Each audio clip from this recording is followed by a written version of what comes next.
You're listening to the 2022 Bleach Brothers Podcast Super Bowl Special, featuring Brandon Sprague, Jordan Robinson, Tommy Thompson, Travis Demers, Will Bertz, with special guest Tyler Havlin. And now for your hosts, B-Word and Jake.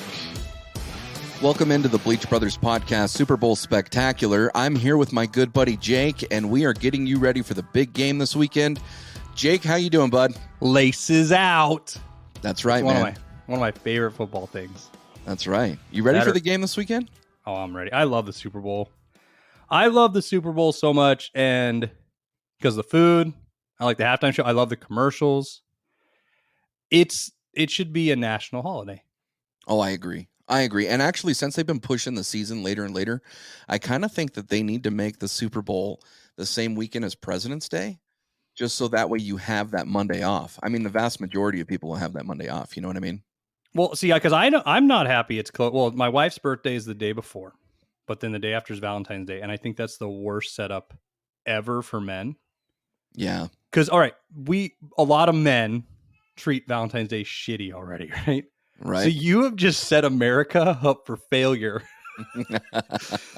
There are going to be even more disappointed wives this year than normal.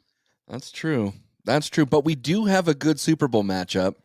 And if I may say so myself, we had a phenomenal playoff games this year. I think that this year's playoff games were probably some of the best I've seen in a few years. Would you say so? I would agree with you. I think the playoff games were probably the most exciting. Now, I will say this, because I've been talking to a lot of people, and due to COVID and politics and a lot of factors, right, that people have sort of disregarded the NFL for the last few years. But do you think that's fair to say? Yeah, I would agree. I know for me personally, I stepped away in the 2020-2021 season just because I was so exhausted off of politics I couldn't do it. So, and that brings my point. I think people are looking at almost with refreshed eyes again.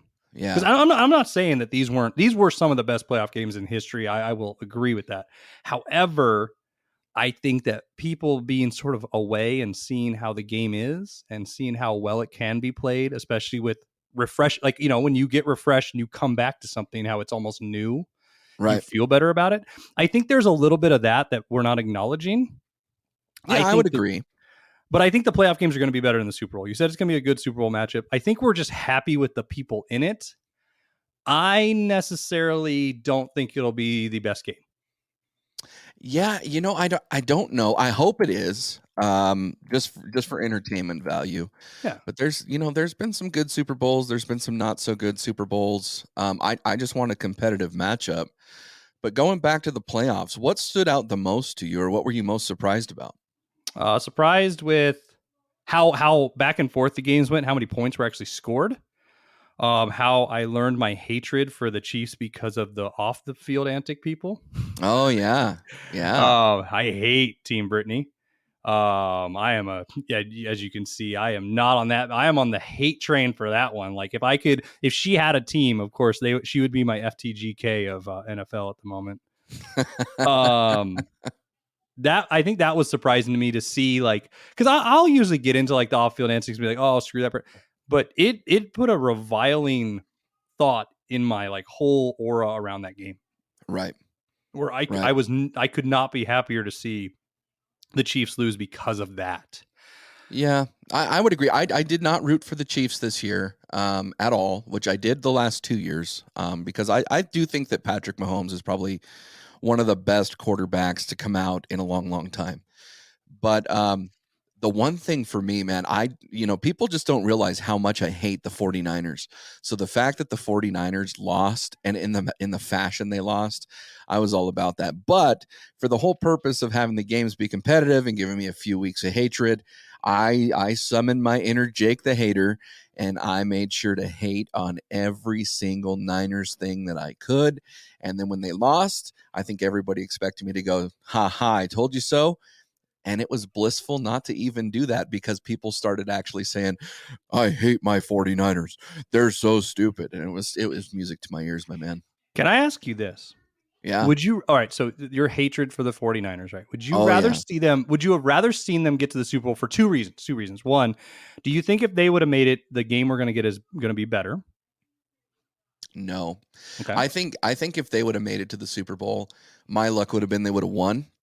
Okay. Now remember, they lost to the Chiefs 2 years ago, and then I think the last time that they were in there was the Har Bowl, and that was against Baltimore in 12 or 13, maybe Yeah. 2011.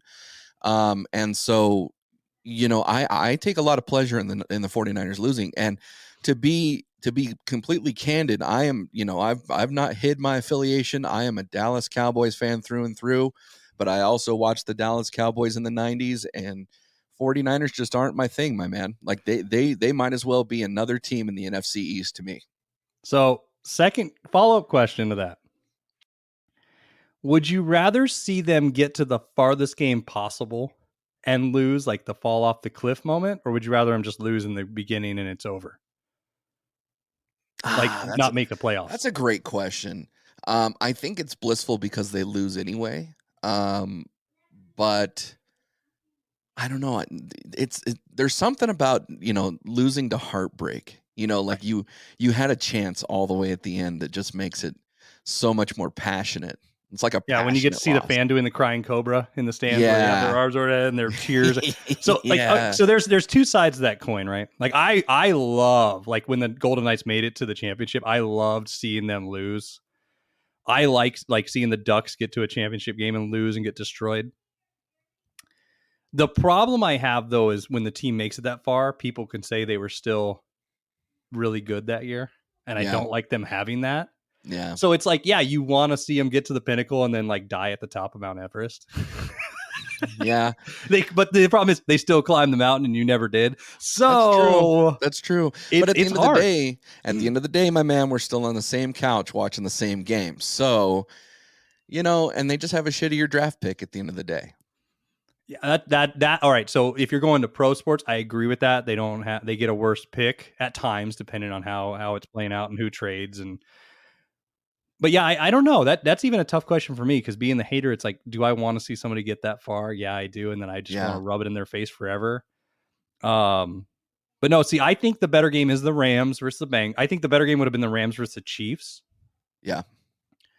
For spectacular, whatever word, to make it like a more eventful game. I think if you had the Rams and the Chiefs, it's just star-studded touchdown scoring, high flying. And I mean, I could be wrong because we've said this before. When you get two high power teams, sometimes that's why I'm going to bet probably the under because they, you know what I mean? They probably won't score a ton of points because they're overhyped and, everybody's preparing for that offense. But I'm happy to see the Bengals there. The one problem I have, B-Word, is me and you are both in this point where we just want an entertaining game, and it's because we don't have a team in the fight to get there. That's right. But the other thing is I hate that attitude because it's like you're only watching the game like, okay, if the game sucks, at least the commercials are. And if the commercials suck, okay, at least the halftime show's there. And if that sucks, oh, well, at least it's Super Bowl Sunday and I have food, right? And I just don't want it to turn into that. I want everything to be very great and spectacular. I agree with that, and that's why we're doing this show, because we're gonna bring the heat to all of our followers. We have a star-studded lineup for this episode.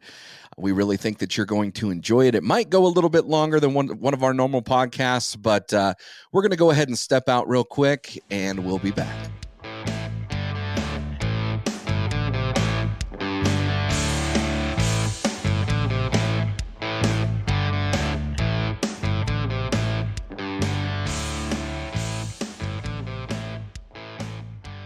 Welcome back to the Bleach Brothers Super Bowl special, and we bring in Travis Demers, voice of the Portland Trailblazers. How you doing tonight, Travis?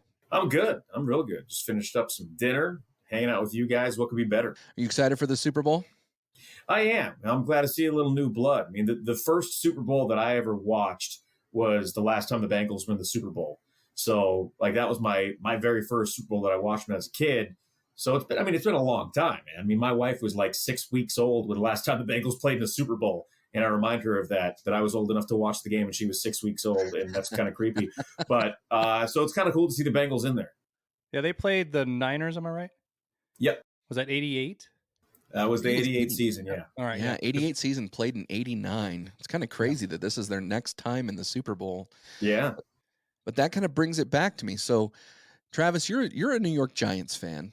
And I am a Dallas Cowboys fan. And Jake was or is, we really don't know if he's a Washington football team fan. And Commanders. So we all have our preferences, I imagine, on our own Super Bowl wins. However, what is your most memorable Super Bowl for you? So whether it was a Giants game, whether it was just a really good game that you were able to catch, what Super Bowl has meant the most to you? Well, it's interesting because I don't know about you guys, but when I was a kid, like January was awesome because ESPN would run all those 30-minute short films and all the Super Bowls, right? The Super Bowl memories with Steve Sable. And then they would play the game, the half-hour little condensed version of it. And I would watch all of those, like, religiously.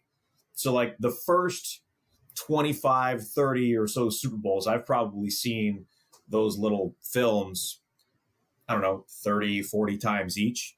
So, like, because I just watched them. I loved them. I wanted to learn everything that I could about those games. So with my Super Bowl knowledge, I actually know more about the games that I didn't see than the games that I did see, because now it's like, well, I saw that game. I'm not really all that interested in going back and seeing what happened, but like all those legendary moments. So when I was a kid, and the Super Bowl for me is like Christmas. I collect Super Bowl game programs. I'm a big nerd when it comes to the Super Bowl.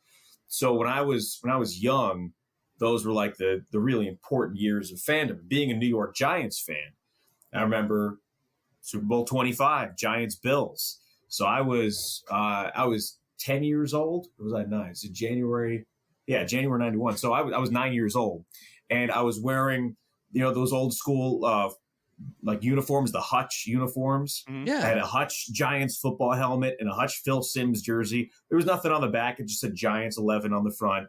So watching that game in my little Phil Simms jersey and Giants helmet, at 9 years old, and just remembering running up and down the halls when Scott Norwood missed the field goal. And my mom, I feel bad for him that he missed that field goal. And I'm just like excited running up and down the halls as a kid. And that's my favorite Super Bowl. That's always going to be the one for me that I go to, because it was a great game, because my team won, because it was in like the formative years of being a football fan. That Super Bowl 25 stands out the most to me. Yeah, see, that's the first one I actually remember watching. Like you were saying to your wife, the first one you remember is when the Bengals were there. Mine was you guys versus the Bills, which the cool thing was with all three of us on the show, it was you guys, then it was us, then it was B-Word's boys teams 2 in a row, and we got to see the Bills lose 4 times in a row, which was glorious. Because my first memory is actually the next year when the Redskins win, of course, or the Commanders, whatever we're called, football team, anything. The commies. Yeah. When they were there, because we threw a party at my house in Pahrump, and I remember the one thing that stood up, there was like I don't know if there was a mayor or whatever, the bigwig in town, his name was Happy Jack, and he was the biggest Redskin fan. He came over, and my dad decided to record the game, and I don't mean the actual game. He wanted to record the party of people watching the game. And I thought that was the oddest thing. And Happy Jack started jumping and knocked the camera over. So almost the whole game is just the camera sideways, and nobody fixed it.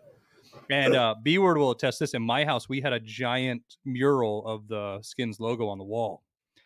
And when they scored a touchdown, you'd rub the chin. And that year, that chin was pretty dark. So that's probably my best memorable moment. I'm with you both. I think that those, this particular year, I was really hoping that the Bills would go all the way. So I don't necessarily hate the Bills, but those years that the Bills were such a good team, and all three of our teams just knocked them all out of the Super Bowl.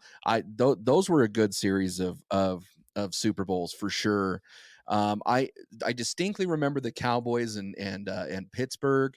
I think it was the 95 season, played in 96. That was a really fun one to watch. But one in recent memory, Demers, I'm going to throw this one to you, just because it's your team. Definitely the Giants, Eli Manning's first Super Bowl, the helmet catch.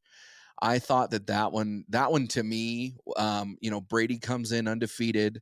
The Patriots are entirely undefeated, and here they go against the monster. And the Giants come in as a wild card team. The Cowboys were arguably the best team in the NFC at that point. They just knock the Cowboys off and then go through and win the entire Super Bowl. For me, I kind of rate, or I used to rate, my Cowboys based on how they played the Super Bowl champions, if they played or if they played the runners up or whatever. And that was such a killer Super Bowl. Eli Manning was such an underdog going in, and then that helmet catch and everything that goes to it. That one in recent memory for sure is one of my favorites, just because I didn't really like Tom Brady at that time. Yeah, it was beautiful to see, Tom Brady lose after having the undefeated season, and to have, my favorite team do it. And just the way that game went. I mean, the Giants defense kicked his ass all night. In both Super Bowls, they beat him, but they kicked his ass all night. They held the highest scoring offense, at that time, I think, in NFL history to 14 points. And then everything comes back to the David Tyree catch. But what about Eli Manning getting out of that play when he's having his jersey pulled on him? He steps up and he throws the ball downfield, and Tyree makes the catch. And then you have Plexico Burress score, a couple of plays later. And, Brady gets the ball back with, I don't think he had any timeouts left. There was less than a minute left. And the Giants just kicked his ass and put him on the ground. It was beautiful, man. It was a beautiful thing. It was a fun one to watch. I'm all about rooting for the underdog. I mean, I've been rooting for the Chiefs for the last 2 years. This year, I got to be honest, I don't know really who I'm going to root for, but I'm leaning toward the Bengals just because, the Bengals don't have a ring. But I like those underdog stories. And even though the Giants are part of the NFC East, and I'm a huge Cowboys fan, that year I was absolutely rooting for the Giants, and that felt really weird. I definitely want to ask you another question, though. So how did you become a Giants fan? Is it because you grew up in the area? What's the reason behind that? Yeah, born and raised in New York. And when I was a kid, so I was born in 81, so late 80s, the Giants were good. They won the Super Bowl in the 86 season. I was 5 years old. I don't remember that game one bit. I was too busy being 5. I don't remember anything about that game. But we had the options of the Jets and the Giants on TV. And, back then the Jets, they weren't the horrific team that they have been for so long. They were starting to get there, and the Giants were good. And then when I was, 9 years old, they win the Super Bowl. So really it was that Super Bowl season for me, because they were really good that year. Them in Buffalo, they were going back and forth with who's having the best record in the league. And then Phil Simms gets hurt, and everyone thought the Giants season was over. But I, being 9 years old, I didn't care. I wanted them to win. Jeff Hostetler comes in and guides them to the Super Bowl, and the Jets just weren't very good. My parents aren't football fans, so I didn't have the influence from either of them. My sister is older than me. She didn't care about football then. So really there wasn't anybody around me like there was with baseball. My grandmother was a Yankees fan. That's why I became a Yankees fan. She grew up in the Bronx. There wasn't anybody, guiding me to pick a team. Like, I'm going to be guiding my kids to be Giants fans. And if they like the Cowboys or the Eagles or the Commanders, they're going to have to find another place to live, because I'm not going to let them in the house. So especially the Eagles. So for me, it was just the Giants happened to be really good when I was 9. I lived in the area, and I didn't have anybody steering me one way or the other. So I wanted to ask him this. So we all talked here about our favorite memory with like our favorite memorable Super Bowl to us, though. But what, in your opinion, was the best Super Bowl ever played? Because I feel like people get in this track where they watch a really good game and they go, that was the best one ever, just because it's in that moment right then. But like, there are other games, like I remember the Rams one where he put the ball out, or the Titans, and but that game sucked. Right, that game sucks, but people remember that last play, and they equate it to, that play was so sort of like the catch in the New England or the Patriots versus you guys. So the one catch, they equate one play to that. So what do you think, in your opinion, was the best Super Bowl? It's tough. I mean, the Giants Bills was a great game, right? Because you had the powerful offense of the Bills going up against the great defense of the Giants. And Thurman Thomas had the game of his life and would have been the MVP without question if Scott Norwood makes that field goal. And there were just so many things that happened in that game. There was Bruce Smith's sack of Hostetler for the safety late in the first half, and he holds on to the ball so it can't be stripped to get a touchdown. And then the Giants go downfield and kick the field goal. Now the Bills have an opportunity. Everything went back and forth, and it was an upset. The Giants were 7-point dogs in that game. So, for me, I think that's the best Super Bowl. But the Cardinals-Steelers was an awesome game. And I think of this generation of Super Bowls, that might be the one that gets talked about the least. And that was a great game. And you have James Harrison's big return at the end of the first half when the Cardinals were going in to score, and that kind of changed the entire complexion of the game. And then you've got the touchdown pass to Santonio Holmes at the end. I still contest that his feet weren't down, maybe because I hate the Steelers, but whatever. Packers Broncos was an awesome Super Bowl. The helicopter play with John Elway, and the Broncos were 14-point underdogs in that game. And the Packers get on the board early, and the big touchdown pass from Favre to Antonio Freeman, and you're thinking, okay, this is going to be a rout. And then the Broncos find a way to win that game, and Terrell Davis was incredible with the migraine. I think those were great games. Just in recent memory, how do you not look at the Patriots and Falcons game? That game was terrible for 3 quarters. And then in the fourth quarter, the Patriots come back and have this great comeback and win in overtime. But that game was not a great game. I think the Eagles-Patriots game was a better game because that's back and forth and had all these memorable plays in it. So I think there are a ton, but for me, like it would be Super Bowl 25, and it's probably being a homer, but I'm okay with that. See, you took my answer. Mine was the Packers versus the Browns in 98. Packers versus the Broncos, not Browns. I'm sorry about that. Never been there. That's my favorite one with the John Elway play. But you also brought back, because we were together when we watched the Falcons game, and it was a miserable game because I was miserable because me and Steve Stoopy had money on the line, and then we would not shut up and we're the most obnoxious two at the party because we were the only two going for the Patriots. I don't know what you're talking about. Yeah, that was a wonderful evening. Yeah. B-word, what about you? I love the Harbaugh. I thought that the Harbaugh Bowl was really fun to watch. Again, recent memory, Baltimore and 49ers. And here's the reason why. So I hate the 49ers. I'm so happy they didn't make it to the Super Bowl. But the reason why I thought it was fun, I almost thought it was ironic because the power goes out in the Mercedes-Benz Dome, and now there's all of this stuff, and Kaepernick's leading the 49ers, and all of a sudden here comes Flacco. I mean, you're talking about 2 quarterbacks that aren't in the league anymore, and it's arguable. Well, I think Flacco's in the league, but I think it's arguable that that's where their peak was right then, and 2 strong defenses. I thought it was really, really good, but probably the best Super Bowl that I've had a chance to watch. I'm going to throw 2 out there.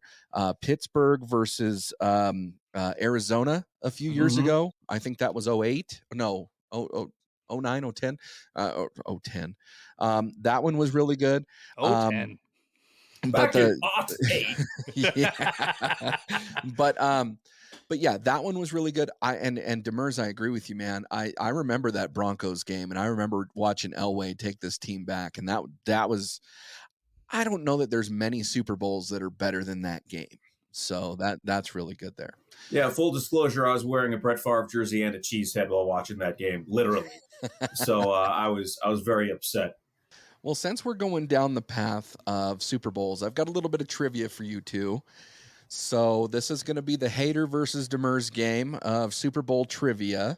And Travis, since you are our guest, I'm going to start you off with a softball here. Okay. And I'm going to ask you, which team has the most Super Bowl appearances? That would be the Patriots with 11, right? That is correct. The Patriots with 11, the Pittsburgh Steelers trail with 8, and both teams are still in the running to increase that streak as they're both still there. So, Jake, a softball to you. Which team has the most Super Bowl wins? The Patriots. Trick question. There's well, actually it's 2. the Patriots and the Steelers, aren't they tied? 6 They are. 6? They're tied with 6 apiece. Yeah. Travis, which team has the most Super Bowl losses? Most Super Bowl losses. Isn't it also the Patriots? It is the Patriots, but they're actually tied with another ball club. So wait, so it's 5, right? It'd be 5 Denver. losses each. Denver Broncos. That is correct. The Broncos have 3 wins. Most recently in 2016, the Broncos didn't make the playoffs this year or last. So they don't have a chance to enter the Super Bowl this year, obviously. And Jake, what team, there's actually 4 of them, so name one, has never played in a Super Bowl? So I know how to remember this. BLTJ. Browns. L is for Lions. Jaguars for J, and the T is for, oh crap, I don't remember. I have my own metric. Starts with who an is it? A. Texans. The Texans. Dang it. But you did a phenomenal job there. You actually surprised me, so I'll give you props on that one. Thank you. Travis, next one to you. Which city has hosted the most Super Bowls? Is it New Orleans? It is not New Orleans. They are the runner-up Miami. with 10. Miami is the correct answer. They have 11. So those are the top 2. Jake, to you, which college has produced the most Super Bowl quarterbacks? Oh, dang it. I was just going to yell Roll Tide just because I wanted to. Best quarterbacks? Oh, Stanford? No, in the same state, though. Somebody in then who? It's Cal. They Okay. lead with 5 quarterbacks, including Aaron Rodgers. Nice. Alabama, Notre Dame, and Purdue have each produced 3. Travis, how much money do the Super Bowl players make? I have no idea. I have zero idea what the payout is. Is that like the bonus you mean if they win it? The bonus, yeah. Okay. Do you know, Jake? Is it 150,000 each? It's close. So the players get postseason bonuses in addition to their NFL salaries. And in 2021, the players on the winning team got 130,000. But when you add in their bonuses from the previous playoff rounds, most of them took home $250,000. Jeez. How would you like to be a guy in the an IR Practice squad, Right. yeah, Just sitting on the bench. Yeah. exactly. The third string kicker. Yeah. Yeah, no kidding. So Jake, this one's to you. What is the highest scoring Super Bowl game? I know that somebody scored 55 points, but I don't know anything. Are you talking about both teams combined? Both teams combined. I know one team scored 55. I don't know anything else. I just heard that stat, and that was one time just random. Somebody was yelling it out. Yeah, that was the Niners. They beat the Broncos 55-10. Okay, see, there we go. But the combined score, isn't that the Eagles-Patriots game?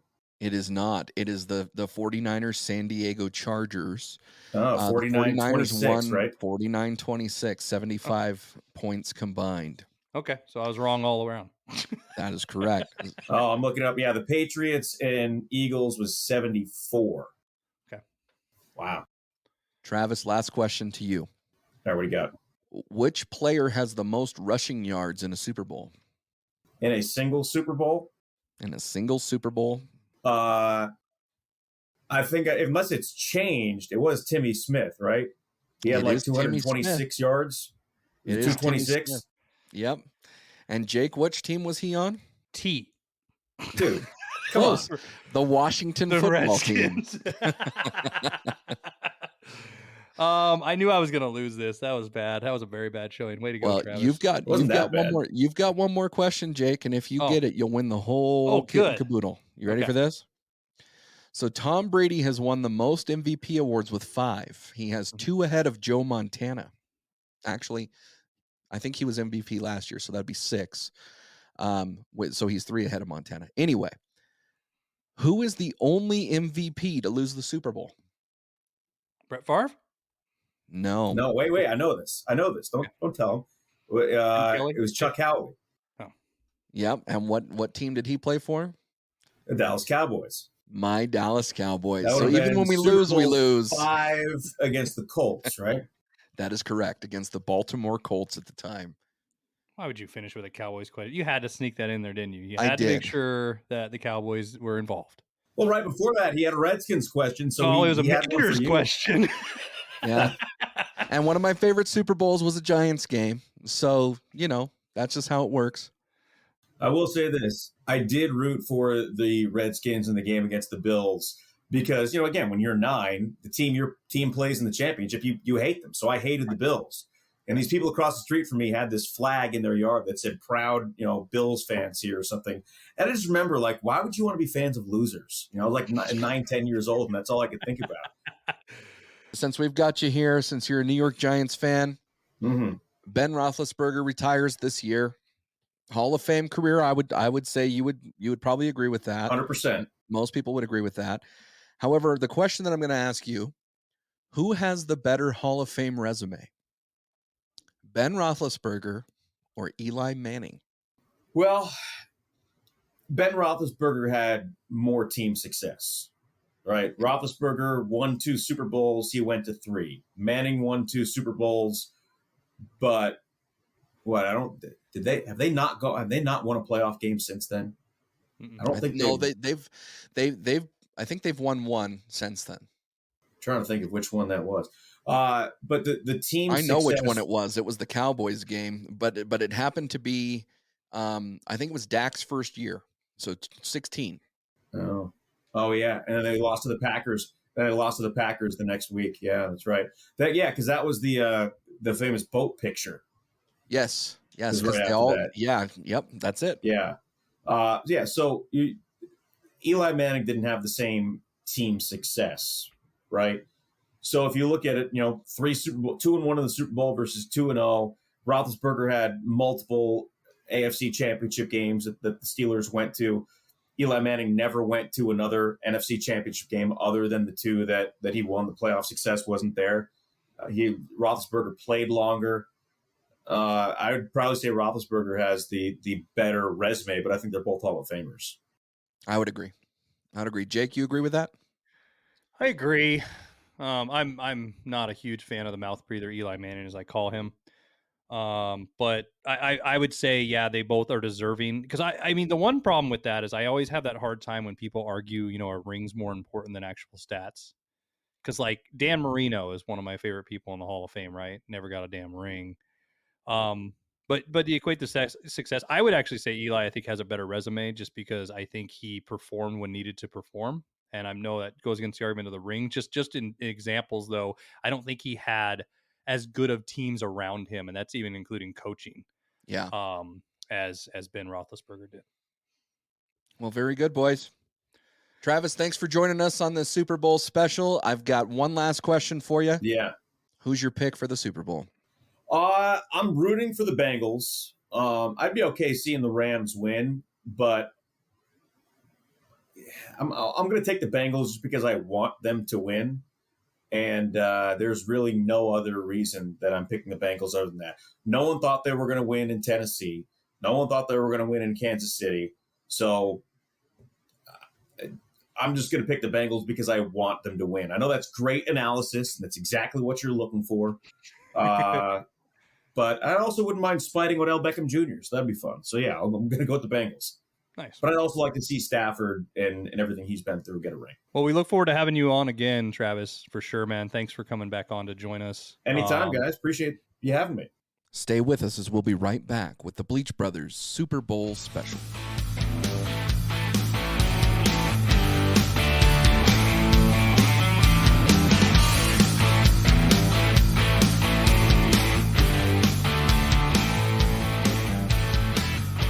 Welcome back to the Bleach Brothers podcast, Super Bowl Spectacular. Jake, have you ever met my buddy Tommy? Nope. Well, let me introduce you. We've got Tommy Thompson from Kenny B's ESPN Sports Handicapping show on ESPN Radio in Reno, Nevada. Tommy, how you doing tonight, bud? I'm doing fantastic. Kind of excited to be on with you guys. I'm not a consistent listener, but every time you post stuff, I'll listen sporadically, and I've been a fan for quite a while now. See, I was going to say, I'm surprised you have a friend, B-word, and I'm so, I understand why you probably don't listen to him, Tommy. See, everybody usually comes on here and rips me, but let's, I could rip some B-word with you. I get it. Well, I mean, if we're looking to rip some B-word, we'll have to, or you guys will have to invite Miss Ashley Smith onto the show, because she's probably going to be the queen of rip and B-word. And the three of us go back to the good old days of the evil empire, and we'll just kind of leave it at that. But we all worked together once upon a time, and I don't hold fault that he's a Cowboys fan. I hate that about him. Yeah. Yeah. It's one of those things that just kind of runs in my DNA, but yeah, we do have plenty of stories that we'll have to get into in another time. But so Tommy, we've got a big game coming up this weekend. We've got the Super Bowl, Bengals and the Rams, and we want to talk to you a little bit about some of the gambling habits of sports bettors when it comes into the Super Bowl. Do you have some prop bets that you like to bet on consistently? Well, when you talk about consistency, I am definitely of the school of thought of you got to win the first bet to win them all. And in my opinion, for probably the last at least 2 decades, since I've been old enough to bet, and I realistically started before that, there's always a bet that I always like, and I like the philosophy of tails never fails. And it's just an old school philosophy that I've had is you got to bet the very first action of the game, and it either sets the tone. If you win that first bet, you're sitting real happy and you're looking forward to your next one. But I always, every year, bet tails. It's even money whether you bet heads or tails, and I always think it's fun. So Jake, what sort of prop bets are you putting money on typically each year? I've never bet the heads or tails because it's even money, and you know what I mean. I understand you're picking one or the other because the same philosophy Tommy just said. I feel like if I lose that first bet, my whole day is ruined. And with the 50-50 odds that I like my odds on the other ones, even though I'm probably going to lose those. I always go for MVP, first to score, and I mean player wise. And then I like to bet on the quarters, and then I like to bet on like the little ones, like will a safety be scored first, or will somebody run back a touchdown? Even though I think that bet is ridiculous now with the way the kickers are and where they place it, because I think this year it's going at negative 20,000 against plus 1,800 to if you were to bet that they return a kickoff for a touchdown this year. Yeah, and there's a lot of correlated bets. So like you said, there's great value in betting that there's going to be one ran back for a touchdown, but the odds are not in your favor. That's why for the first kickoff to be a touchback, you're laying $1.80. And I don't know how intricate your listeners are. I know you guys are all over the country, but if you're laying $1.80, that means you have to bet $180 if you want to win $100. So there's not a lot of positive value on that, but you get that positive value where the odds are in your favor that they're just going to take that knee, or they're going to kick it completely out of the end zone, and you're going to collect that ticket should you bet that prop. Now, Tommy, can I ask you a question? And this is for our listeners who might not be apt on betting, especially because it's becoming more legal across the states, even though I live in one of the states that doesn't allow it, which is ridiculous. Most people see the plus sign, like let's say a bet is plus 250, and then the other side is, going to be like negative 400, right? And they're always going for the plus 250 because they're going to win more money, essentially, right? With the less money they put. Is that usually the smart play? It really depends on, and I don't want to say the level of handicapping put into it, but if you were to do the statistics on this, both these teams actually do run the ball back a fair amount of time out of the end zone. So with that being said, if you wanted to take the plus money, it's plus 160. So on the flip side, you lay $100. If you cash that ticket because it's not a touchback, you're going to get your $100 back and plus 160. So it really, in my opinion, for doing this as long as I have, that plus money always entices you. That's why they want it there, because they want you to lay the bet that's not in your favor. But that's why that money is so good, because when it hits, it hits. So I do like for that aspect to take a lot of plus money things, especially during the Super Bowl and certain, props. And just like you, I'm going to imagine your player to score first prop, your MVP prop, you're taking probably people with a higher return instead of just the favorite that you're going to lay a couple bucks. Yeah, because I mean, like, if we looked at it right now, Super Bowl MVP, right? Matt Stafford's a plus 105. Cooper Kupp's a plus 700. I'm not going with OBJ because, he's plus 2,500. And yeah, that's a way better payday. I see Cooper Kupp having a more realistic odds, which still gives me a good payday compared to Matt Stafford, which, let's be honest, quarterbacks are usually king in that realm. But I could see Cooper Kupp taking that, and then that increases my dollar amount there. I like bets especially you're saying they like to run out of the end zone a lot. the safety bet, because it's almost like the coin flip, like you were going back earlier. It's the odds are super high and it's very rare, but when it hits, it's such a great feeling for a bet. Panthers, Denver, when the first score was that safety. Mm-hmm. And every year, my buddy, he was on our show with us, John the Hawk Stevens, always puts a couple bucks on the safety. And it was just, we were watching it at the Calneva and we went berserk after that happened. So those are those positive values that result sometimes. But how many safeties have you seen in your lifetime in a Super Bowl? I can only remember one. How many overtimes have you seen in a Super Bowl? One. So that is why you get those huge plus monies. Mm-hmm. And it's fun. I mean, nobody in their right mind, unless you're Mattress Mac, who's a complete degenerate, is laying a ton of money on these things. You're putting 5, 10, 20 bucks. So what other ones have you picked so far, if you don't mind me asking? I'm taking notes. I just want to make sure I'm going to the right bookie with this.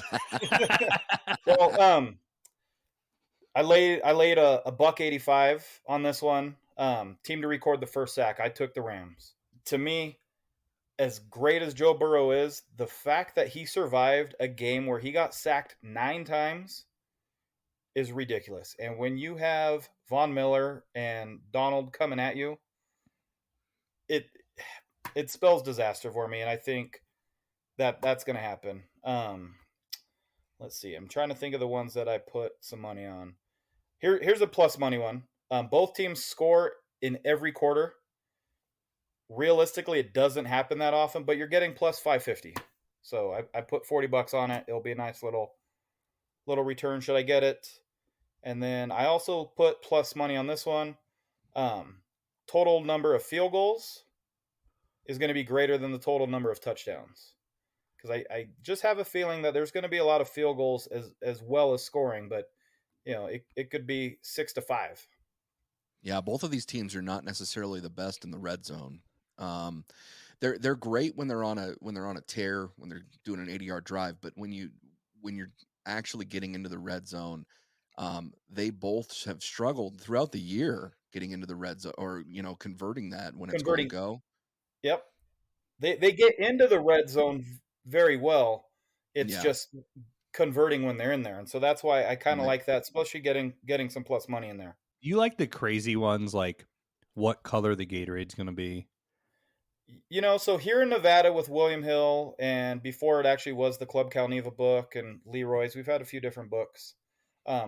They typically don't post those, and I think it's because Nevada's regulations state that if there's something that could be easily influenced, or somebody on the sideline could know, hey, it's red. Text somebody, you could make that play. So that's why here in Nevada we don't have bets on the Grammys and stuff like that. So I stay away. Every once in a while I will take a peek at some of the overseas books to see what kind of lines they throw out, and those, like you said, those crazy prop bets. But right. I personally haven't taken any money out on any of those. So do you do any prop bets on the halftime shows? I have not seen any prop bets on the halftime shows. We did make a friendly wager last year for the national anthem to go over, and that's because one of our friends actually found a video online of a reporter in Tampa Bay that recorded the pregame, them warming up and doing everything, and it consistently went over. So we're like, it's going to be over, but we couldn't find a book to take the action. So speaking of halftime shows, all of us are right around the same age, and dude, I'm so stoked for this halftime show. I know Jake is stoked for the halftime show. Tommy, you're kind of a music nut like the both of us. This year's halftime show, you've got Dr. Dre, Snoop, Eminem, Kendrick, Mary J. What are you most excited about on this one, or at least give us a little bit of a preview for it? Well, I mean, you got Snoop and Dre, West Coast legends. Eminem, who, I mean, arguably is probably one of the greatest. Kendrick is next man up, so to speak. I don't know, if everybody follows his catalog, but at halftime he is releasing his new album, or at least a single. Mary just released an album last night or tonight. So I mean, just you literally have legends Yeah. performing this, and I listen to a lot of sports talk radio, a lot of Hot 97 out of New York. I listen to their rebroadcasted podcast a couple times a week, and they think it's a ploy that the NFL is trying to appeal more to the black audience. And I'm like, no, it's in LA. You have Dre, Snoop, you have Kendrick Lamar, who's from Compton. The whole Mary and Eminem kind of doesn't fit with that motif, except for being Aftermath. So Right. I get it, and the budget that they're going to put forth. I know we were talking about some of the greatest halftime performances. Even if you don't like the artist, if you're not a hip hop fan, they are going to put together a show. That's one thing that Dr. Dre doesn't do, is he doesn't put his stamp on anything. That's not great. If you watch, the documentary about him when he finally committed to Beats and stuff, and all the shoe deals that he passed up because he just wasn't behind it. The fact that he's doing this, I know it's going to be an amazing show. There's two artists that I trust when they put their stamp on it, and one of them for sure is Dr. Dre. And here's the thing about Dre is that, like you said, he's very much a perfectionist. So the fact that he's not only performing, which he hasn't in a while, and he's actually performing in a live audience with this much weight on it, I'm confident that he is making every discretion to make this the best halftime show that he can. But that kind of brings me into previous halftime shows. And Jake, I'm going to throw this one over to you. What's your top 3 previous halftime shows? So the halftime shows have existed for the last at least 30 years in some way, shape, or form. There's been a number of artists. There's been some quote unquote legends who have performed, and some quote unquote legends who have flopped, if I may say so myself. What's your rankings of your top 3? So I'll go ahead and say this first. This year's is going to be my number one. I already know it, just like you. I believe the stamp of approval is already on it. I'm a huge Eminem fan. I think this will be the best one we've seen. If I were to rank them, number 3 would be Lady Gaga. I thought she killed it. I thought it was a great show. It was a cool spectacle. I think everything she did with it, it was a little over the top, that avant-garde that she does. 2 would be Justin Timberlake, and it's not just because I'm a Justin Timberlake fan, but I love how he was in the crowd. I liked how that whole atmosphere seemed. I mean, the other thing is Justin Timberlake, his music, he always plays the same hits over and over at every show, but I still enjoyed it. Number 1 for me is always going to be Prince. Really? Yeah. Dude, I think you had me with Lady Gaga. I was all right there. And then, like, I'm a huge Justin Timberlake fan. I'm gonna be honest with you. I like you can call me a fangirl for Justin Timberlake, right? Yeah. Hated his halftime show. Like, it was stupid. Did you really? And yeah, and then you bring in Prince. When the Purple Rain hit while he was playing Purple Rain, it's one of the coolest fucking moments. I'm sorry. And I'm a huge Prince fan, though. Jake, from him doing the Batman soundtrack, I mean, it's a great fucking halftime show. I mean, you're going to tell me you're going to put somebody, you're not even going to put that on your list? No, not even in the top. If I was doing a top 5 or top 10, well, maybe top 10. But if I was doing a top 5, it wouldn't even include Prince. See, now that you've said that, it sounds. I bet you're going to pick somebody's national anthem over the halftime show because you're that dumb. Right? Whitney Houston's was the best ever. Yeah. Well, no, Jake, no. he is a Cowboy fan, so it makes sense. It checks out. Yeah. I have to agree with Jake on that one. The Prince one, maybe it wouldn't be number 1, but when it started raining, when there was no precipitation in the forecast, just if you watch it on YouTube and it doesn't give you chills.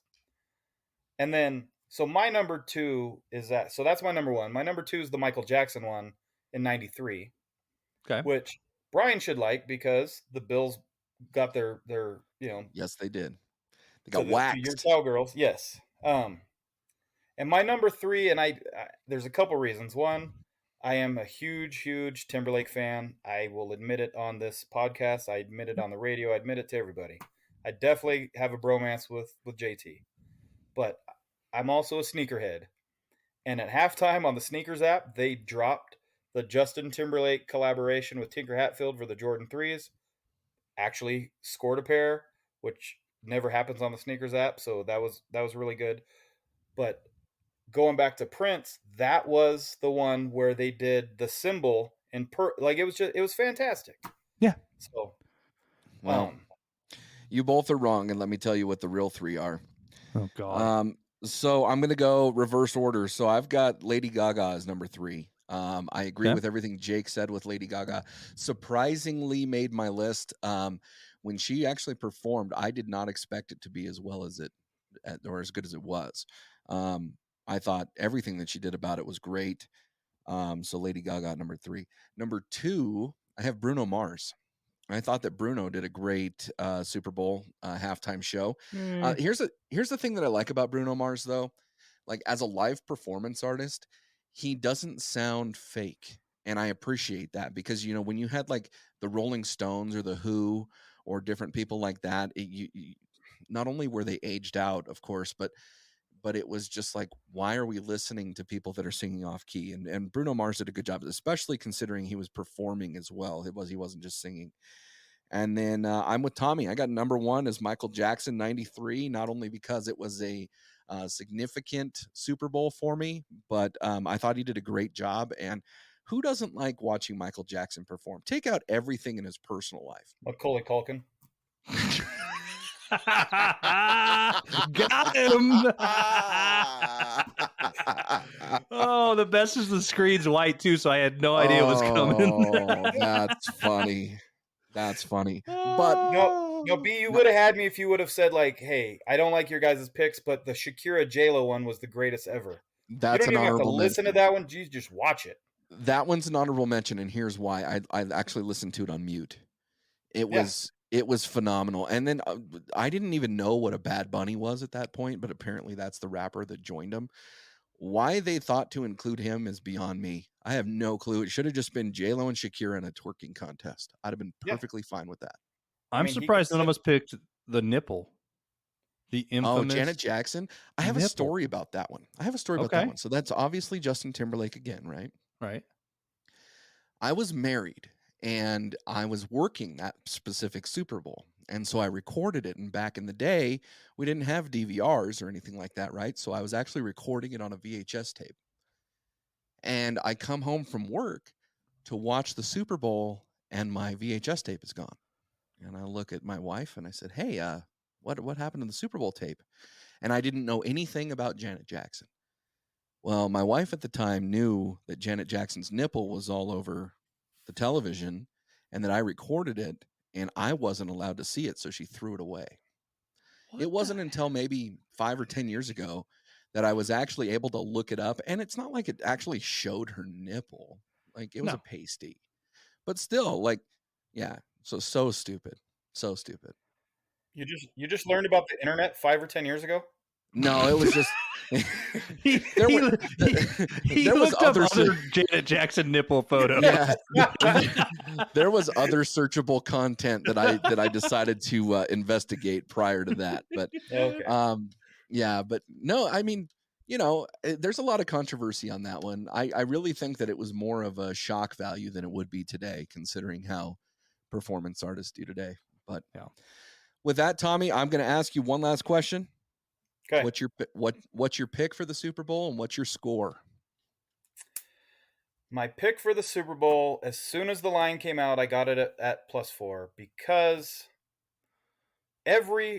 just about every one of these games in the playoffs has been basically within a field goal. So if you're giving me more than a field goal points, I'm taking it. I hate to say it as an NFC West guy and as a Niner fan, I think the Rams do it. They just defense, offense. I always loved Matt Stafford when he was with the Lions. He really deserves it. And I think they're just too strong of a team. The Niners shouldn't have beat them 2 times in a row this year. They're a top to bottom better team. And in the Super Bowl, that's traditionally what happens. The better constructed team wins. So I'm going to say 37-34 Rams. Wow. Okay. High score. All right. Well, with that, Tommy, I appreciate you being on. Can you tell our fans where to kind of tune in, listen to you, follow the show that you're a part of, and all of that sort of stuff? Absolutely. So anybody here listening in Reno, Nevada, Carson City, Gardnerville, Fallon, Fernley, we are on ESPN Radio 94.5 FM, and it is called the Kenny B's William Hill Sports Show, and we are on every Friday from 5 p.m. to 6:30. Granted, during NBA playoffs, MLB playoffs, sometimes Wolfpack games will get pushed or bumped just to accommodate the national audience. But yeah, and if you go to renoradio.com, they will normally put up our MP3s a day or two later. Nice. Perfect. Well, thanks, man, for being on, and we'll be right back.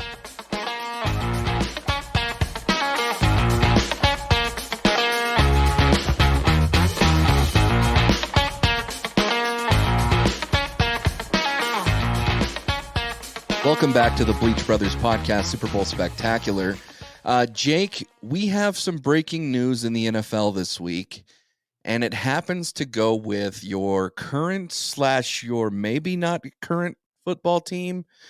The Washington football team has changed their name officially to the Washington Commanders. What's your thoughts on this, my man? I hate everything about this. I hate everything in this moment. This sucks. It sucks, B-word. Let me ask you this. You've been a huge fan of the Cowboys your whole life. What if they were forced? Forced is, I mean, it's forced, but it's not, right? They were pressured. They're pressured. What if you are pressured to change your name? And they did. Now, mind you, with that, I'll give you twofold to this question. Number one, if your team is pressured to make a name change, are you happy about it no matter what the name is changed to? Not initially, no. And it depends on the name, of course. I think that there's probably a lot of equity in the name. But let's say that the Dallas Cowboys are no longer, they're sexist because it has the word boys in it, right? Just as a stupid example, right? So now we have the option to be politically correct, and we go to cow people, or we have to change the name entirely. Mm-hmm. I don't know how well I would take that, and from a spectator watching you, it seems like there's quite a bit of a meltdown there. I will admit I'm having a meltdown. Now there's a few reasons why. You know how important this team was to me growing up. This was my team. And it's not just because it's a name change. It's not like it's a city change. It's a logo change. It's an identity change for them. It's like they want to just get rid of the past of the team. And It's not the same team. I mean, the logo looks terrible. Right. The jersey looks terrible. The color scheme's off. And they had a chance. They had a chance to do so many things with this name, right? Yeah, they really did. There's a lot of history and tradition and fandom. Yeah, I mean, I have to be honest, man, as a Dallas Cowboys fan, you know me, I hate the Washington team. I hated them when they had the OG name. I hate them now that they're the commies. And that's what I'm going to call them from now on, just so every listener is red clear. Commies.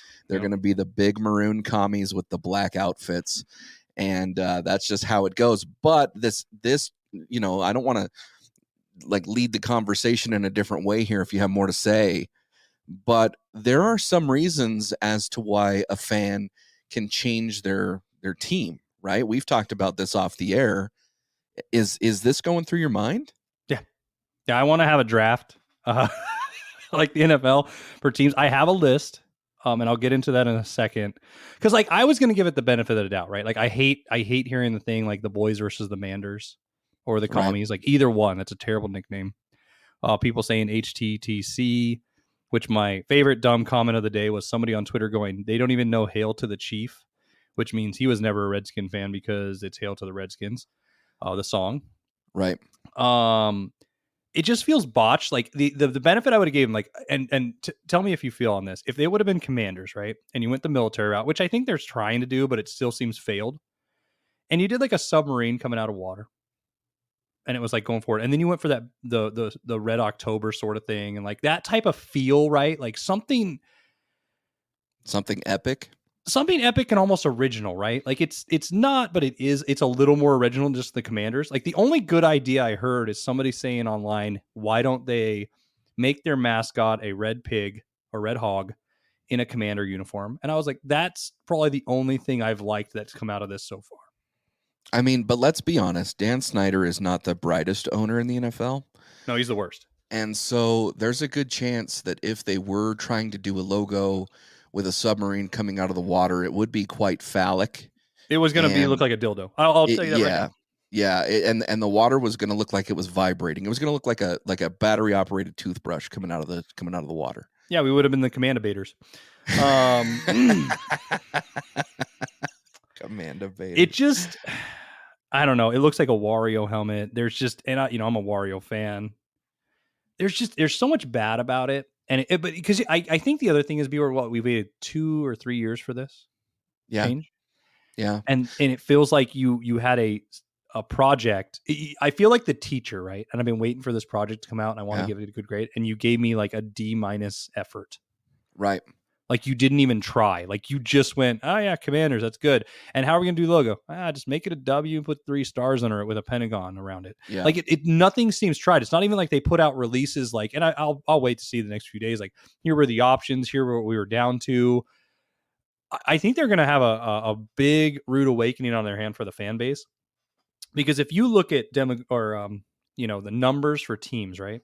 Mm-hmm. And I could be wrong about 1 or 2. It's sort of like interchangeable between Batman and Superman, number 1 or 2 in the world, right? And Spider-Man. Number 1 is the Yankees for noticeability worldwide. Okay. It's one of 3. So you either have the Yankees, the Cowboys, or Manchester United. Well, yeah, but I'm talking like in America sports, right? Okay. It's the Yankees, it's the Cowboys, or the Lakers, and then it's the Redskins, right? Like in the sense of like sales too, because if you look up sales, those teams have noticeability, sellability, and the Lakers could be in there. And I agree with that. Like I said, this list could be a little bit wrong, but it's close in that regard. Sure. That's how the fall off of how far the Washington Commanders will go, I think, is insane. I think fans will stay there. I think, I still have gear. I'm deciding what I'm going to do. I'm deciding if I'm going to trade teams, and I have valid reasons behind all the teams I've listed.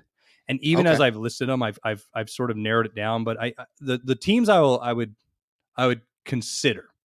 Okay, number 1 is the Niners, and I know I want to piss you off, so I'm saying that because I'm pissed off. But the main reason is I love our rivalry. You're one of my best bros. I grew up around a lot of them. It's close to the area. I could still yell at all the Cowboy fans I want to. I don't care what team you root for. You can yell at the Cowboy fans. But it's like this sweeter. This is so. It's sweeter though, Beaver. This is so stupid. Oh my god, I hate the fucking 49ers. This is so. One of my favorite movies is The Big Lebowski, and I know that he wasn't talking about the Philadelphia Eagles when he was saying this. He's actually talking about the band the Eagles, but he quotes, "I fucking hate the Eagles, man." And let me tell you, that's how I feel about the Eagles, of course. It's how I feel about the Washington football team, the Commanders, the Redskins, whatever you want to call them. It's how I feel about the Giants. Equally as much, it's how I feel about the 49ers, and I can't stand them. So if you choose the 49ers, I'm going to have to stick your head in your ass. But let's go down the list, and let's see what other more appropriate choices you have. So it's the Niners. The next one's the Bengals, and it's not the bandwagon thing. It's not because they're winning. It's because the only other jersey I've ever owned in my life was a Chad Ochocinco. I was a huge Chad Johnson fan. Okay. And I just liked the team. I liked the logo. I liked the colors. But and I will tell you this: I'm listing these out of least to most. So okay, Niners are. I'm going to be honest. Even after I say it, I know that's not going to happen. I know the Bengals aren't going to happen. Next would be the Rams. Again, I know people are going to think that's a bandwagon thing because these are all teams. I've just named the 3 teams that almost, or 2 are in the Super Bowl and 1 almost made it to the Super Bowl. Right. Problem with the Rams is they've never picked a city they want to live in. Yeah, they're close to LA, but they also were further away from me than other teams. But like the logo, like their, greatest game on the turf, all those things, colors are cool. Next would be the Broncos. And that's probably due to how close you are Geographical. to them, right? So it's a geographical decision. You're within that same region. Yep.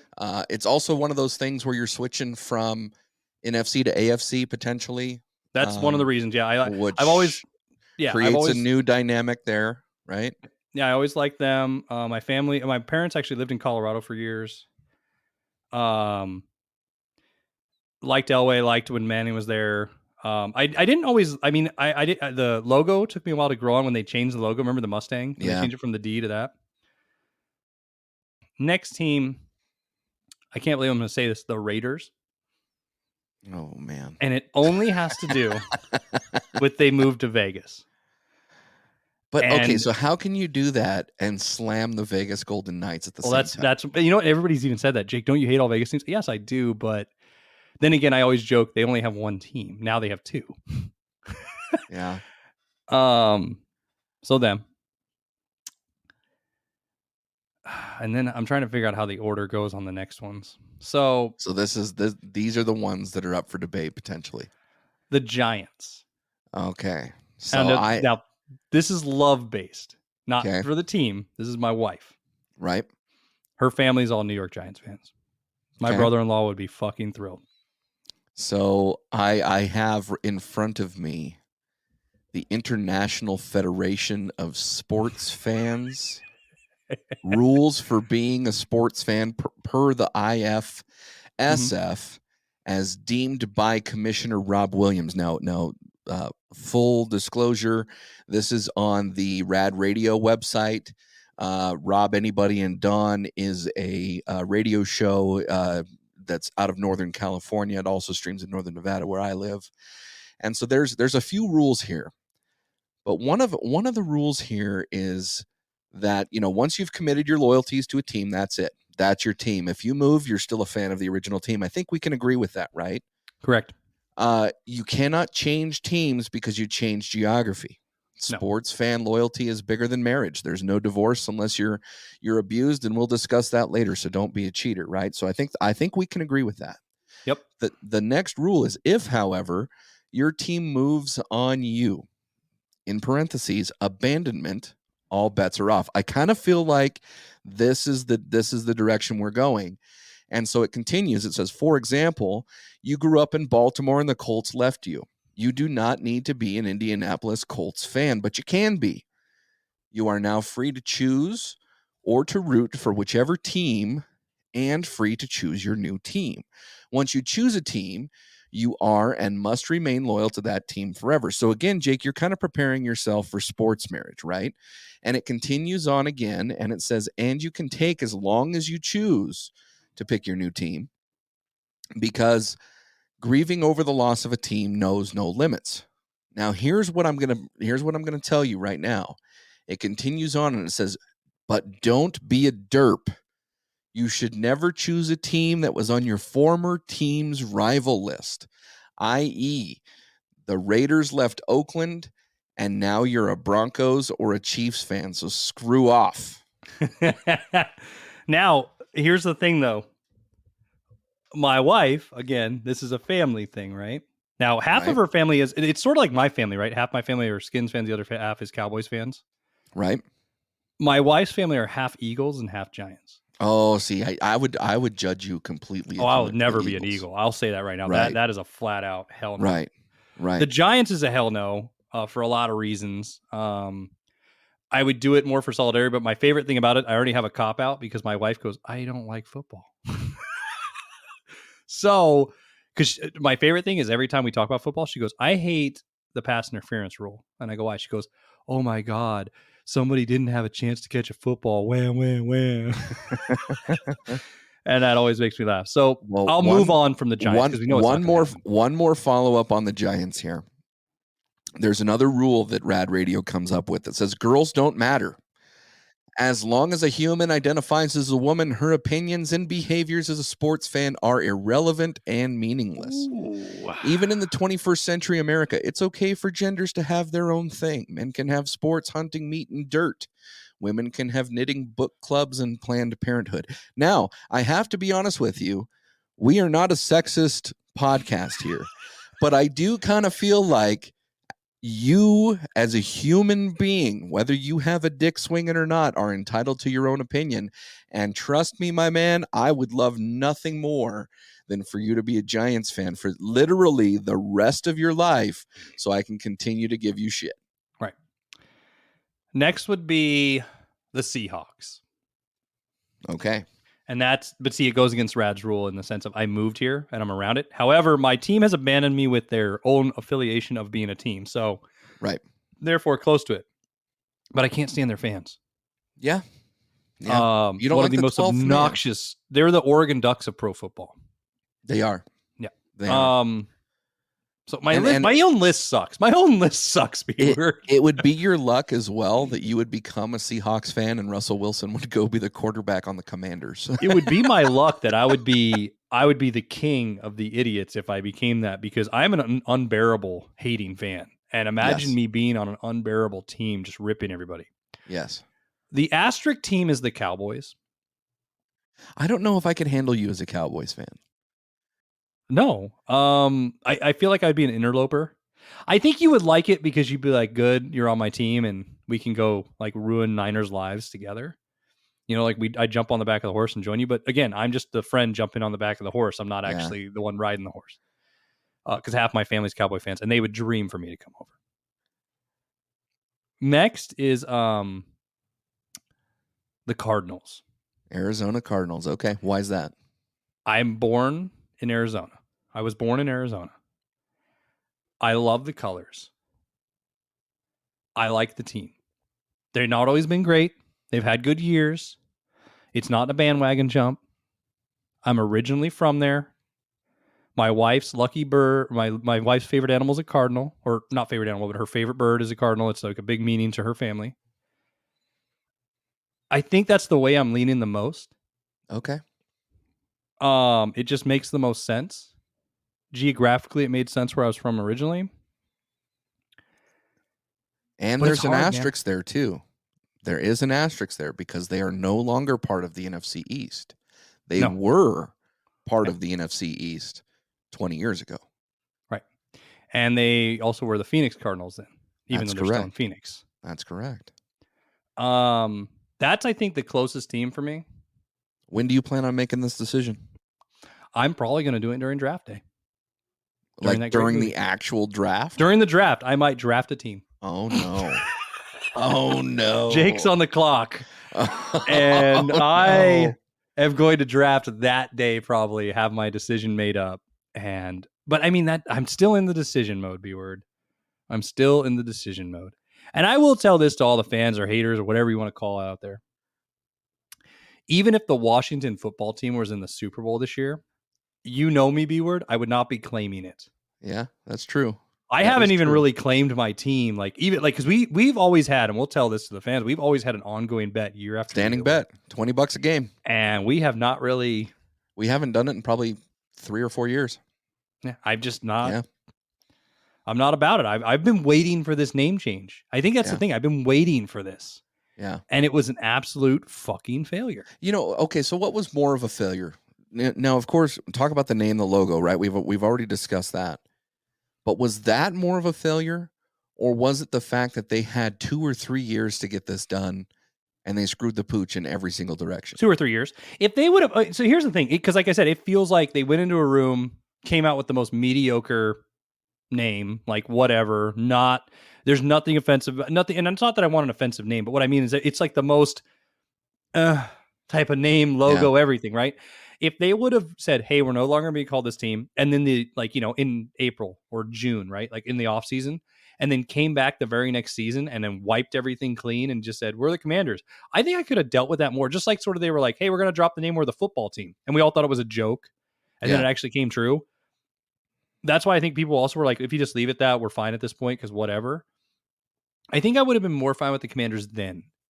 Not that I really love it, but you know what I mean? Like if they would have came out in 3 months and said, hey, we're changing the name.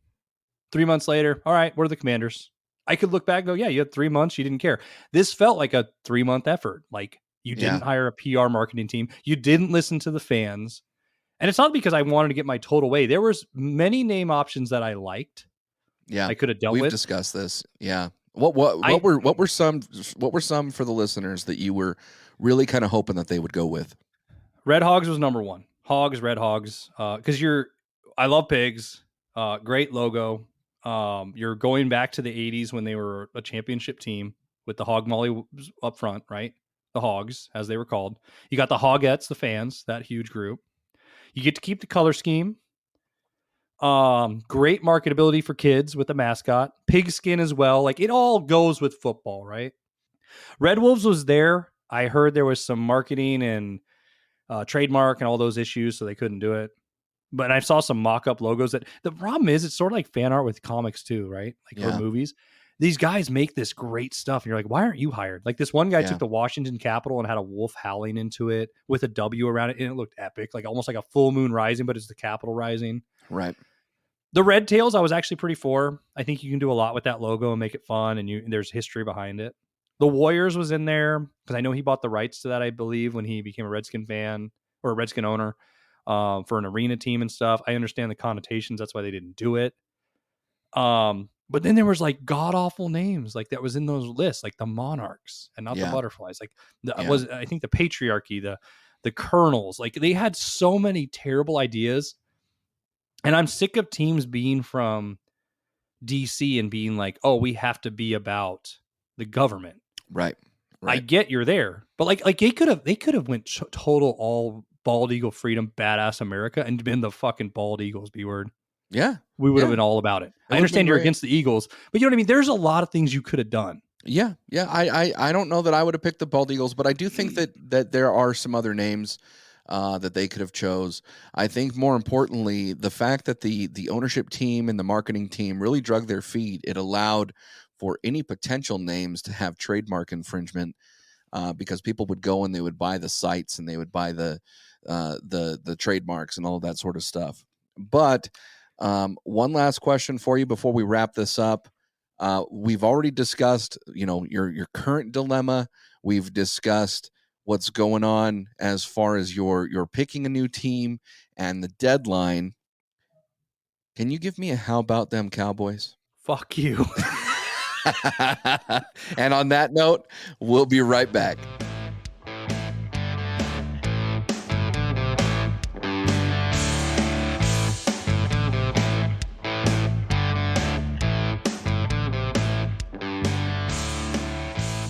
Welcome back to the Bleach Brothers Super Bowl special.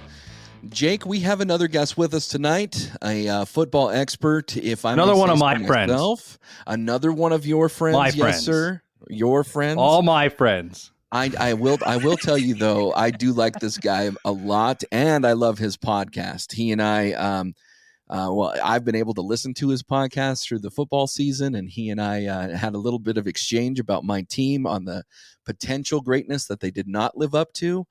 So with that, you want to introduce our guest? Yeah, it's Jordan Robinson from the Cover O. Love having the guy on. We've worked together plenty of times in the past, whether he was on the Bearded Sports Guys, we met at ESPN, and now, he's been working with us with the Bleach Bros. Welcome in, Jordan. How you doing tonight?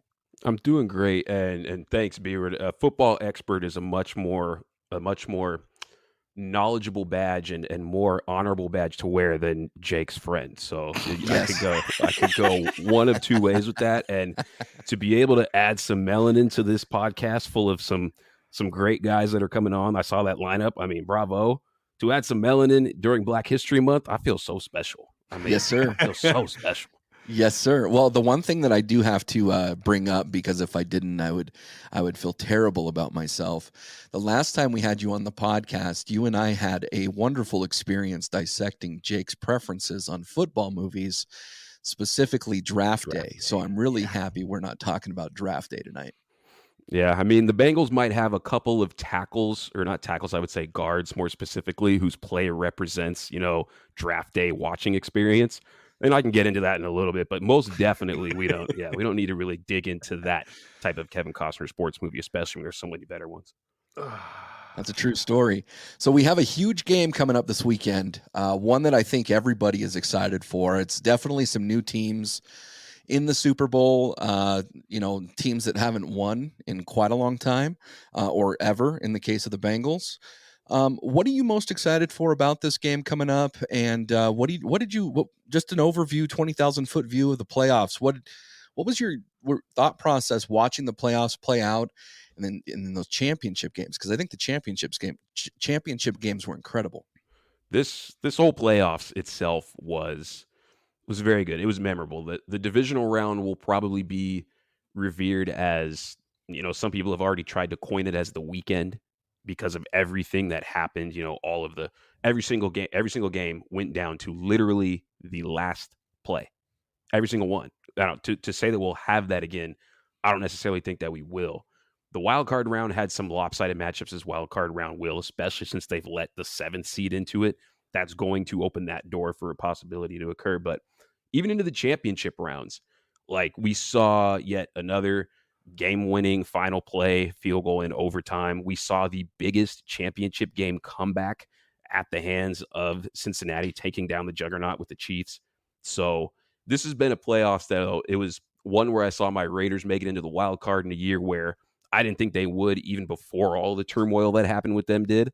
And then they did. And then to just, bring that game down all the way to the wire, Derek Carr throws an interception at the very end of it. What are you going to do? But even with that happening, it still made the viewing experience just amazing and like glued to your TV, and final minutes of football, like all the different things that we saw. Brady's last playoff, what we now know it as, arguably at Rodgers' last time in Green Bay. And then Mahomes and Josh Allen, who already elevated themselves to a certain level, then adding more with what they are, with what they were able to put on the field then. So, I mean, just these playoffs as a whole have been incredible. And it's almost greedy to say I hope that the Super Bowl is going to be that way too. I mean, it's the last game of the season. You want us to always go out on a bang and leave it that way, especially how the buildup surrounding this game always is.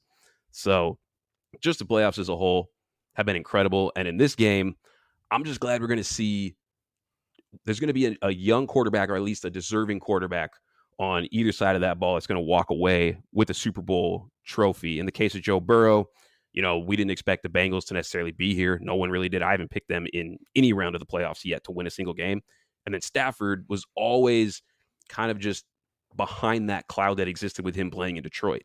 And now that he got out from under it and within a good organization, here's a chance where either one of those guys can get that crown. And I think they're just both the type of caliber of quarterbacks that are, deserving of that type of hardware. So you were bringing up a very good point, Jordan, where you were saying, is the Super Bowl going to live up to the last round? Because in my opinion, I think we had such good divisional rounds that I think people are so overhyped now that's going to be, it's not going to come to that. Like, I don't think it's going to come down to the last play. I think it's not. I'm also going for the under. I don't think they're going to score as many points. I think the hype is too big now that it's not going to live up to those expectations. Do you agree with that point?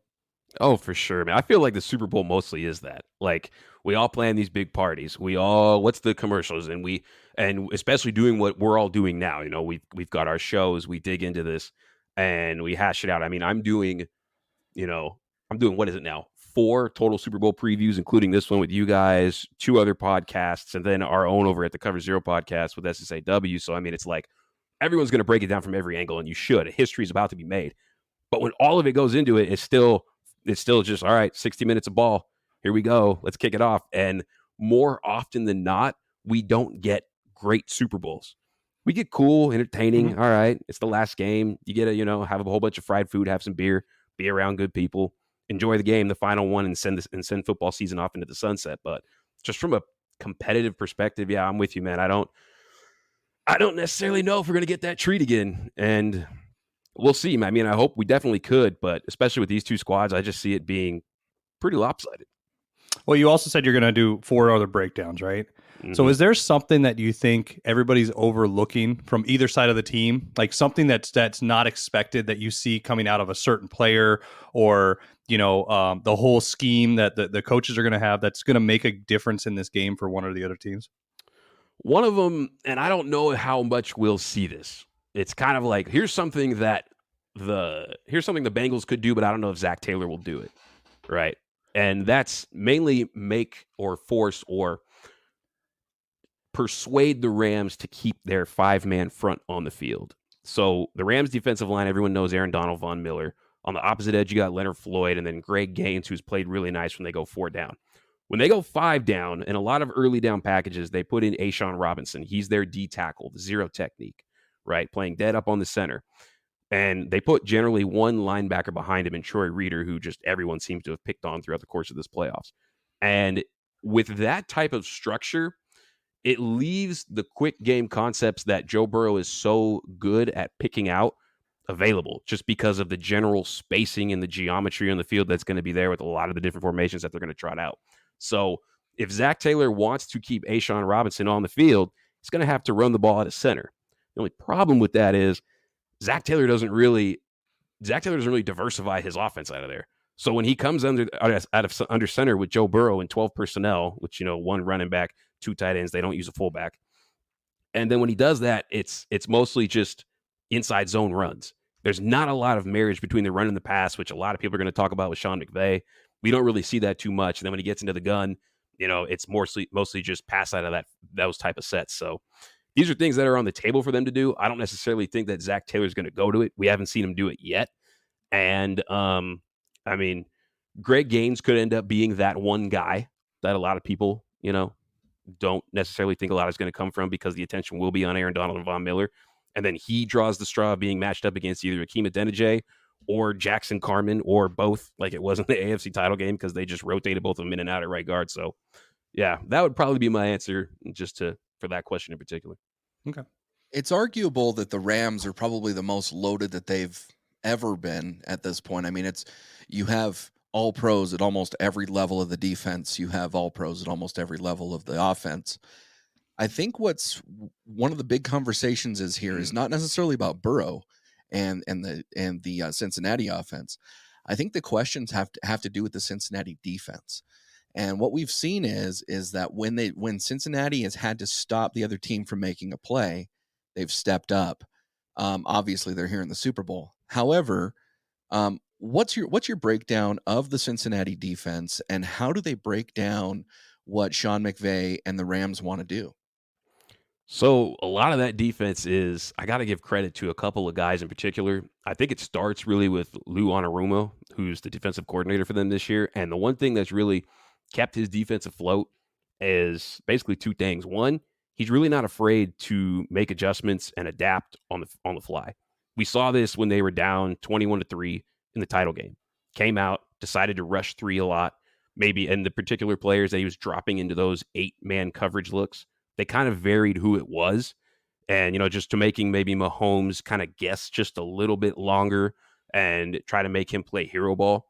Other than that, the other part of it is that they are very opportunistic. Very opportunistic. The whole entire comeback started with a tip pass interception by B.J. Hill, who is a backup for Larry Ogunjobi, who's supposed to be the other starting defensive tackle.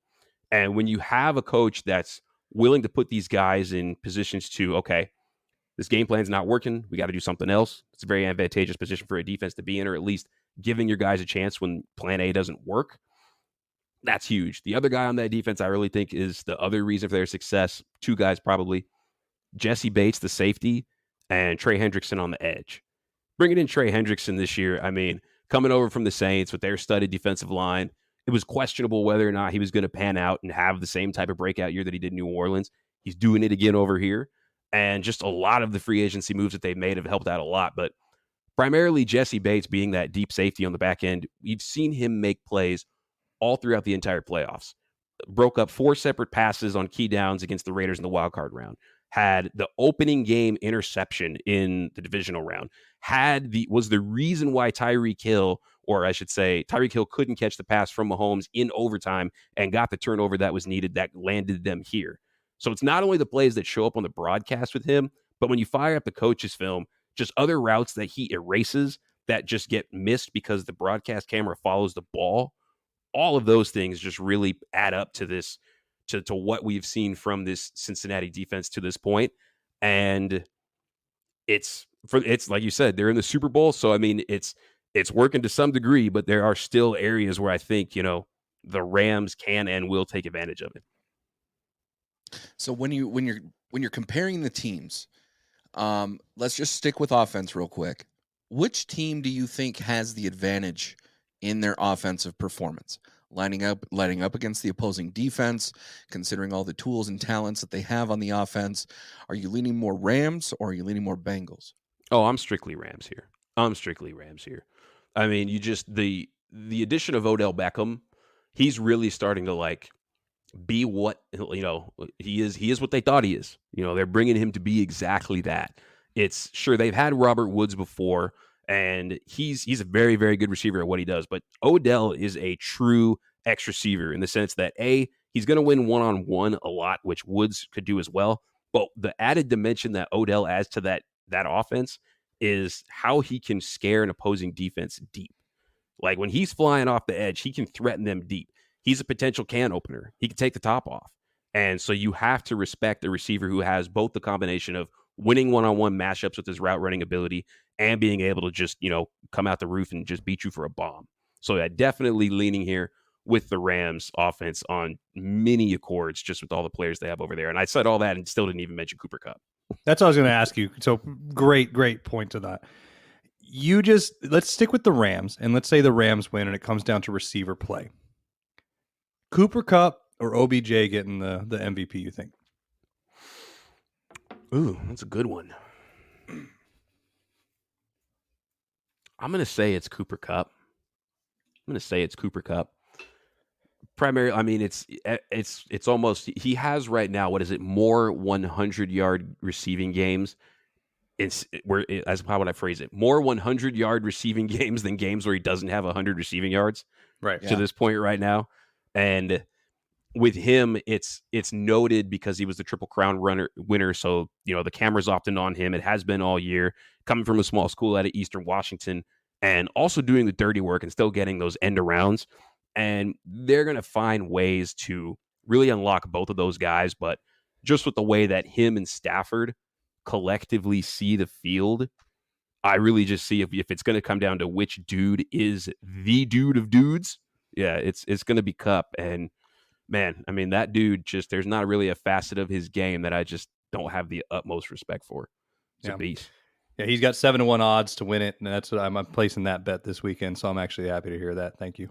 Yeah. Well, I mean, you kind of hedged it, just between him and Odell, So yeah. Well, and Odell's at 15-1, but it's one of those things. Like I also put into, I think when you get to the game, right, the Super Bowl, and if you win and you also perform in the Super Bowl, they also put into equate like the divisional games and stuff and what else got them there. And I think he was they were all an integral part, but I think there's more plays that I could look at with Cooper Kupp going, yeah, that's one of those plays of exactly why they're there. So that's where I'd put that. But so Jordan, final question to you here. Who's going to win the game and what's your score? Oh, I got the Rams winning this game. Again, like I said, I haven't picked the Bengals yet. Don't really see a reason to start now. My score, I like this about 27-20, somewhere in that range. There's just there is not a bigger mismatch between personnel from the Rams defensive line to this Bengals interior offensive line. I mean, it's like comparing Any Given Sunday and the replacements and even Field of Dreams just because to Draft Day. It's just basically like those type of that's like the discrepancy we're working with here. Right. I mean, not even in the same league, but yet in the same Super Bowl they will be. So I love it. I love when Jordan comes on because you ever when you tell your friends I could play chess, and then you play against somebody that actually plays chess. Like I think I know football, and then I listen to Jordan talk, and I'm like, didn't know who that player was. Never paid attention to that guy. Don't even know what scheme he's talking about. I know what the nickel is because I played Madden. I mean, I guess that's about where I'm at. Hey man, that's a start. Those pictures, right? It's a hook zone, not a purple. Let me just let you know, or whatever color it is. That's right. So, Jordan, for our listeners who haven't heard you yet or may not be following you already, where can they scope you out at? Check us out on Spotify, the Cover Zero podcast presented by SSAW. Shout out to the Specialized Sports Analysis Worldwide. You can get at me on Twitter at JR Sports Bars. Same handle on Instagram, JR Sports Bars as well. And like I said, we have 3 more. I mean, I'm personally going to be on 3 more other previews, including our own at the Cover Zero podcast. So very much appreciate you guys having me on. Absolutely. Yeah, dude, it's always a blast. Yeah, thank you so much. And with that, we'll be right back.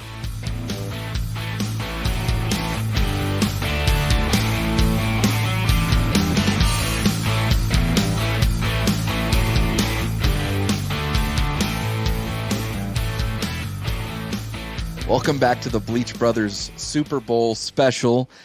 Jake, we have a special guest with us, fellow podcaster. We've had the privilege with recording with him before, but tell me who we have here with us. It was from the first ever collab for the bottle of bleach for the bottom of the lineup, boys. Will Bertz, a good buddy of ours. Welcome back, Will. How you been, bro?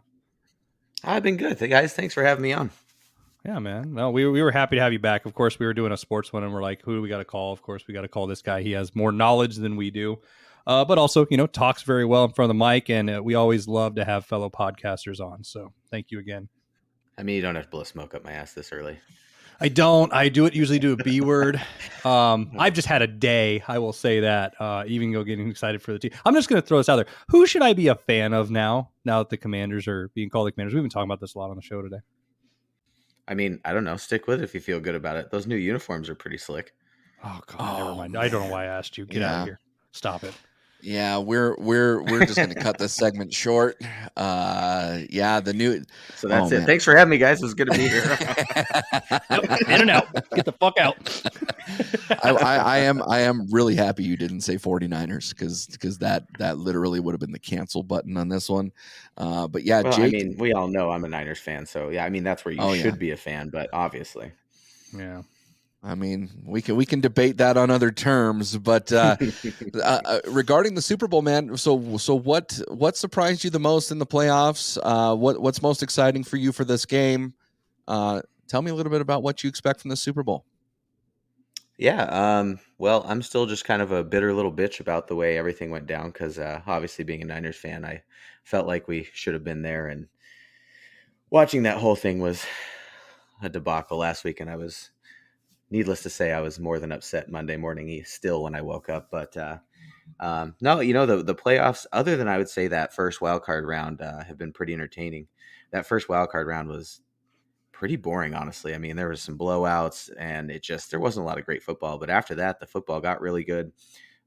We saw Tom Brady get eliminated and ultimately leading to his retirement now. So that'll be interesting to not have Tom Brady. 22 years in the league. I mean, thinking back on that dude has been playing football since I was a freshman in high school. So that's nuts. But yeah, I mean, there's a lot of good games. It's fun to see Joe Burrow get through. It's nice to see fresh faces. I was hoping for a Niners Bengals Super Bowl. But the Rams are there and they're obviously looking to get a little revenge after losing to the Patriots a couple years ago. And actually the lowest scoring Super Bowl of all time in 2019 when they lost to the Pats 13-3. Yeah, that would have been an exact rematch of the last time the Bengals were in the Super Bowl. But you brought up a good point, and I want to ask you this. You said the opening wildcard rounds were terrible, and I agree with you. Do you feel like that's because they expanded the wildcard round this year? No. Honestly, I think that there were a couple teams that snuck through and that were probably more pretenders than contenders, I guess you could say. I don't think the Raiders had a good shape up at the end of the year, but I don't think they really belonged. I think the Chargers would have made a much better game in that round. So I think that I think there were a couple pretenders in there. I don't think necessarily the expansion. I think just the way it shook out. Sometimes that happens. You get the hot hand at one point and then you run into a buzzsaw. And obviously, I mean, 6-1, half dozen the other, however you want to say it. Joe Burrow's in the Super Bowl and they beat the Raiders first round. So maybe justifiably so. But I mean, I was actually at that game, the last game of the season here in Las Vegas, watching the Raiders play the Chargers. And when it came down to overtime, the whole time I was all up in arms and I had 3 sections chanting tie with me.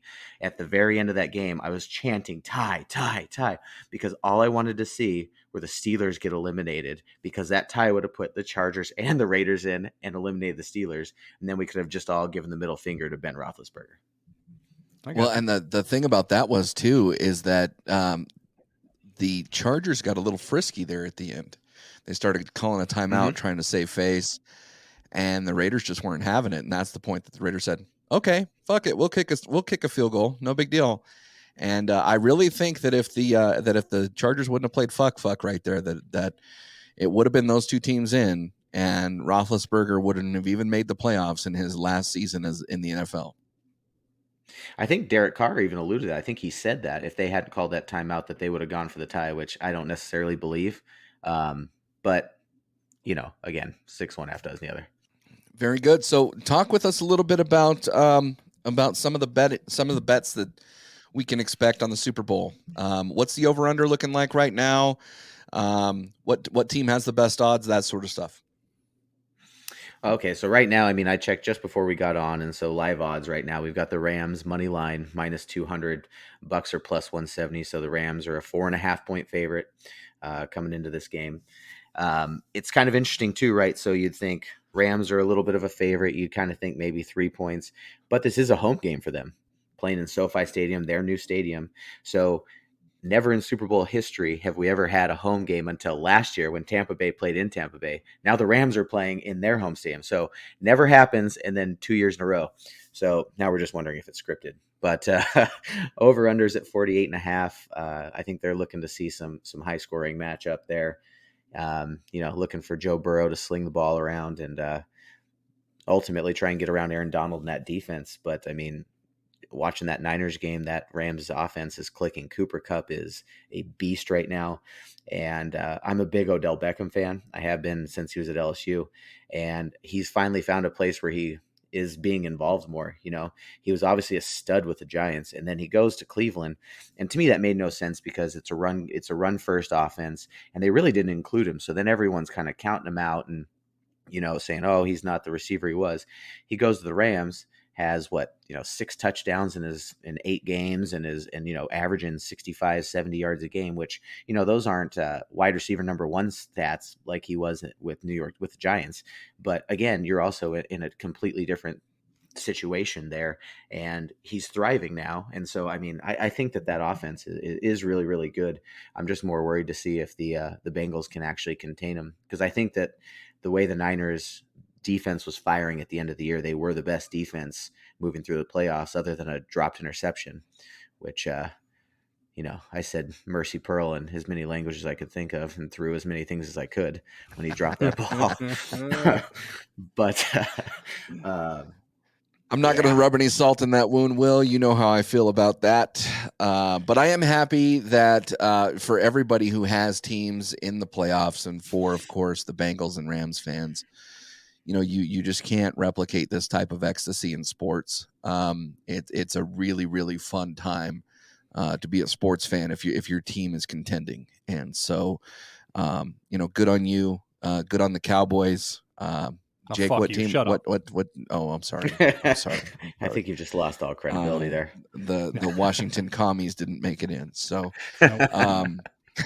but this wouldn't be the Bleach Brothers podcast unless we actually incorporated in some entertainment. So one of the things that a lot of people take a look at in the Super Bowl is they're watching it for the halftime show, and they're watching it for the commercials. And that made me think. I have a list of favorite commercials from my time of watching it and/or from watching it after the fact. There's a lot of good ones, a lot of notable ones. Jake, I'm going to throw this over to you. Do you have a favorite Super Bowl commercial?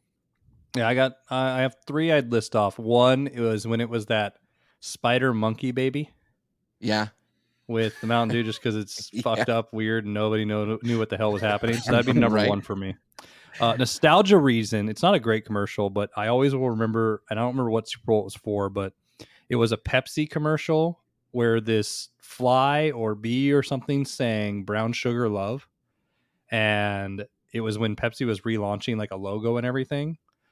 That one always just stuck out of my mind because I was a little kid, and I'll never forget talking about that. But I always love Budweiser commercials, whether they're serious, whether it's the puppies, whether it's the horses. They always just do a good job.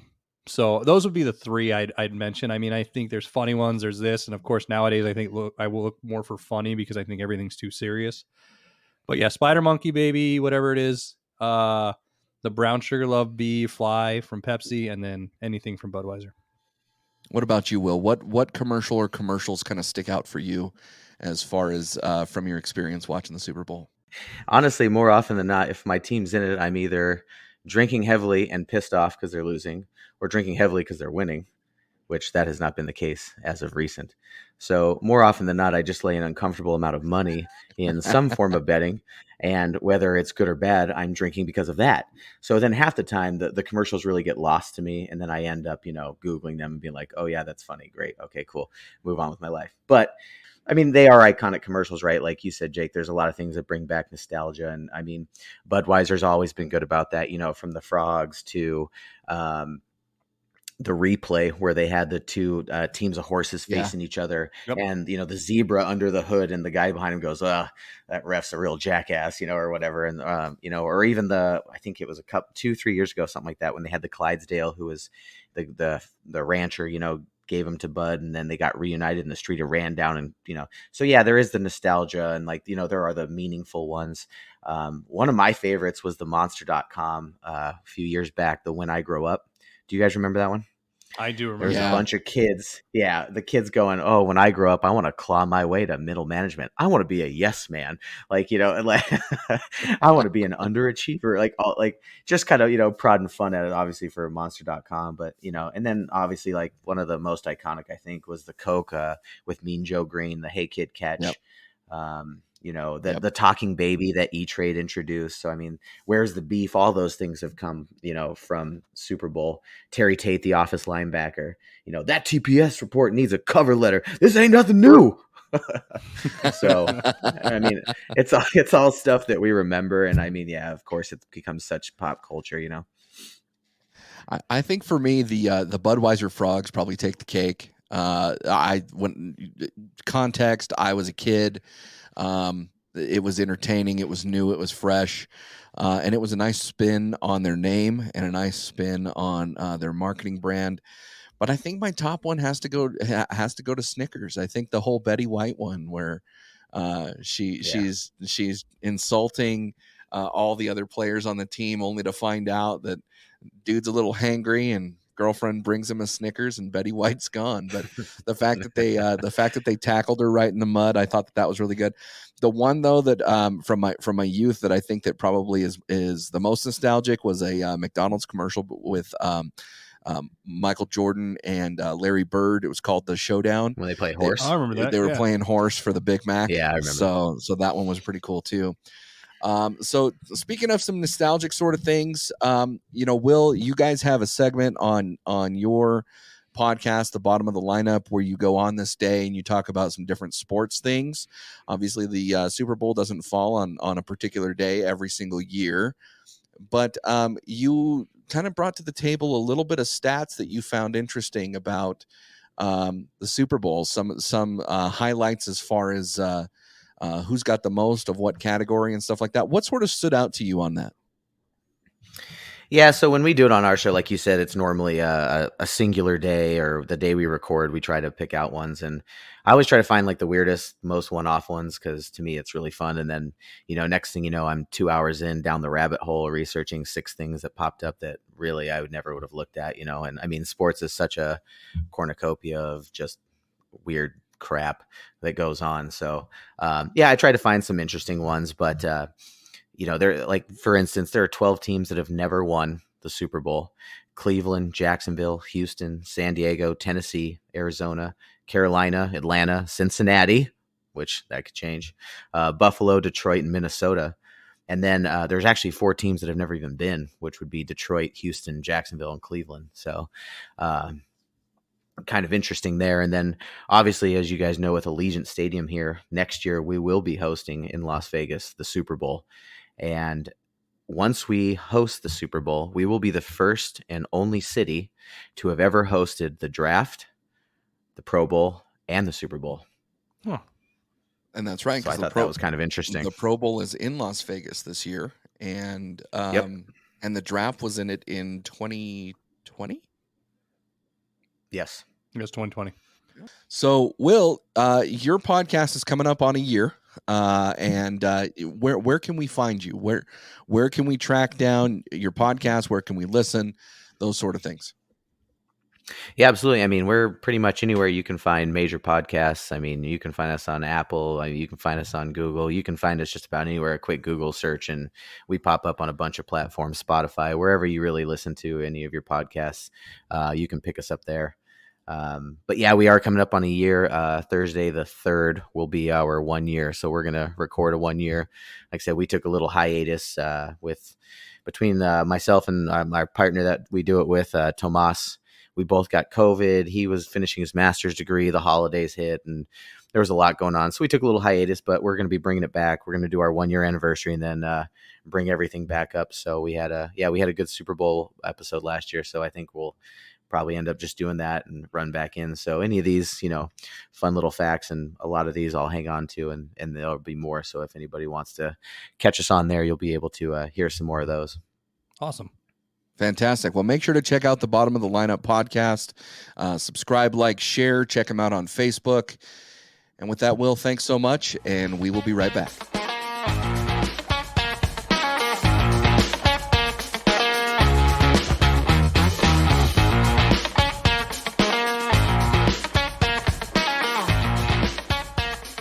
Welcome into the Bleach Brothers Super Bowl Spectacular. Jake, we've got another special guest here to help us dissect this big game coming up this week. Would you mind go ahead and introduce our guest, please? That's Brandon Sprague from Jack Ramsey's podcast. My friend, viewer, not your friend. Everybody's my friend. After all these spectacular guests, there's been so many. I like he's shaking his head no, too, so I don't have any friends. Whatever, it's true. But no, Brandon Sprague, how you doing tonight, buddy? I'm good. I don't, Jake, you're actually a really nice guy, but there is something about your face that makes me lean towards B word here. And I don't know how you can fix or change that, but I can't help it, man. So I appreciate you calling me your guy, but I still think I'm going B word here. COVID has helped me. I'll just say that. I wear a mask a lot and a hat at all times, so nobody knows either who the fuck I am. I'm a ninja, or they're like, I could put up with it for now. Oh, I hate to admit this because so many people, COVID has just really gotten to people in different ways, right? But the one thing I have loved about this, and that sounds weird to say in the middle of a pandemic, I love that I can wear a mask in a grocery store and have 0 people know who I am. Mm-hmm. I get randomly, hey, Brandon, we went to high school together. I'm like, I don't think we were friends. I don't remember you at all. Those awkward moments, I no longer have to deal with that. I love it. We talked about that on the show once, where I was like, I hate when people from my high school, when I go back to our favorite town, B-word, as we say, Pahrump, the shithole of America. When I go back and they're like, hey, we should get coffee. And I just turn around and tell people no. I'm like, no, we shouldn't. And they're like, why? I'm like, because we're going to do that fake thing where we act like we like each other. Or you were my friend in high school, even though you were a dick to me. And then I'm just going to say no and cut it off. And then we can walk out. And all the time as soon as I get back, my friend list has dropped 6 people because I pissed those 6 off. And I'm like, oh man, Facebook's a real thing, I guess. But it doesn't drop like their stock prices lately. Am I right? Oh, but that's what happens when you get a little meta. But back to the Super Bowl here, gentlemen. Sprague, what about the playoffs now? You're a 49er fan. Am I correct on that? Yeah. I mean, I'm ultimately who I'm betting on a fan of. But if the Niners are good, I'm happy. If they suck, I don't give a shit, man. I just want to make bets, win money. But yes, primarily a Niner fan. Okay. So what surprised you most with the playoffs coming into this year? Obviously, an extended playoff season or a playoff tournament this year. There were 2 additional teams and one in each conference. It was set up a little bit different. Some really good competitive games. But just from an observer standpoint, somebody who was watching the games, what was your biggest takeaway? Exciting, maybe a little heart wrenching with some losses. What's your biggest takeaway with the playoffs right now? Man, there's a lot of things that have jumped out for me, and I'm sure it has with everybody else. First of all, I just want to say, the Buffalo Kansas City game, I'm still maintaining that was the Super Bowl. Yeah. I know that sounds ridiculous. Kansas City lost. They blew an 18-point lead at home. I get it. All credit due to Cincinnati and what they've done, because that's remarkable. But I don't know if I can be convinced that if Buffalo wins that game and doesn't choke, they're not running away with the AFC Championship and going to the Super Bowl and probably sitting as the favorites of that game. Josh Allen is the best quarterback in the NFL to me. I really react that way to that position because week by week we see these freaks do all kinds of crazy things. The second is it's not a surprise that Brady retired, right? Like No. all of us, like, oh, he's 44, 45. Right. Yeah, okay. It's the manner in which he retired, paired with, had I told you in the midst of the 27-3 deficit, he was going to do that again and come back and tie that game, I don't think either of you would have laid any dollar amount that he was going to lose if he completed that comeback. No. Right? Yeah. So seeing Cooper Kupp catch that pass with like 40 seconds left, or actually it was less, it was like 20 seconds left. It was insane because I thought they were going to destroy him. And then Brady and his team did it again. And then he didn't win it, which is weird because it's like the most anti-Brady ending we've basically seen in his career. Those two things really jumped out. And the fact that Aaron Rodgers completely gacked a game at home away, which, I wasn't really that upset about. So Those things are amongst many. The Bengals being in the Super Bowl, they could very well win it. And I don't know if I'm going to think they're the best team in the NFL this year, which is always a weird feeling. But that's what football can give from time to time, right? The team that's maybe not the best on that day was better, and they advanced, and maybe the better team didn't end up getting a shot at winning that championship. Yeah, I agree with you. I think the Bildos would have went all the way if they actually would have had that. And then I'm glad we didn't get Favre 2.0 with Brady. I mean, time will still tell, but I was afraid of that when I saw his dad come out, and then it was the back and forth, and I'm like, oh, just do it, man. Just be done. But I feel like the AFC's had like almost Super Bowl after Super Bowl after Super Bowl. There's been so many damn good games. And then finally, I'm happy that we're not going to have to deal with the TikTok halftime show, Brittany Matthews and Mahomes' stupid brother, but thank God they're out of it. I'm not a Niner fan, but I was hoping sort of for the rematch of the one time the Bengals were in the Super Bowl. I thought that would have been really cool. But I got the Rams on that. I'll just throw that out there now for my pick. I think the Rams are going to take it. Who you Sprague in the line with on it, buddy? Well, my gut goes ride the hot hand. I have bet against the Bengals in 3 games, and gentlemen, I have lost money 3 times in a row on that team, that goddamn team. It's hard to bet against Joe Burrow. I still don't know what to make of that defense. Their numbers do not suggest that they are as good as they've been playing, and yet here they are. They're riding a heater. Right. And, Jake, I know nobody rides out a heater better than you. You ride it and then you lose all your money. Like, you are the prime example of this. I want to pick Cincinnati because they're getting 4 to 4.5. Mm-hmm. But there's this back of my head voice that's like, Aaron Donald's really good.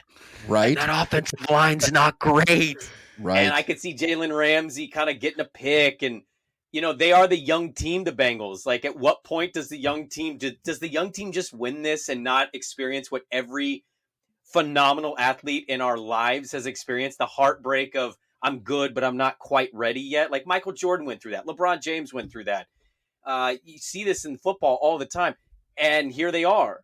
So I think ultimately I'm going to trust my gut and leave it to me to bet on the Cincinnati Bengals for the first time and watch them not be able to cover that point spread. But I can't help but get that Aaron Donald voice out of the back of my head. I'm hoping the line drops a 0.5 point. I'm going for the under, though, because I always think when we have 2 high-power teams in there, they underperform on the points. So I think the 48.5, they'll be under that. But what do you got, B-Word? I definitely have to do the under on there.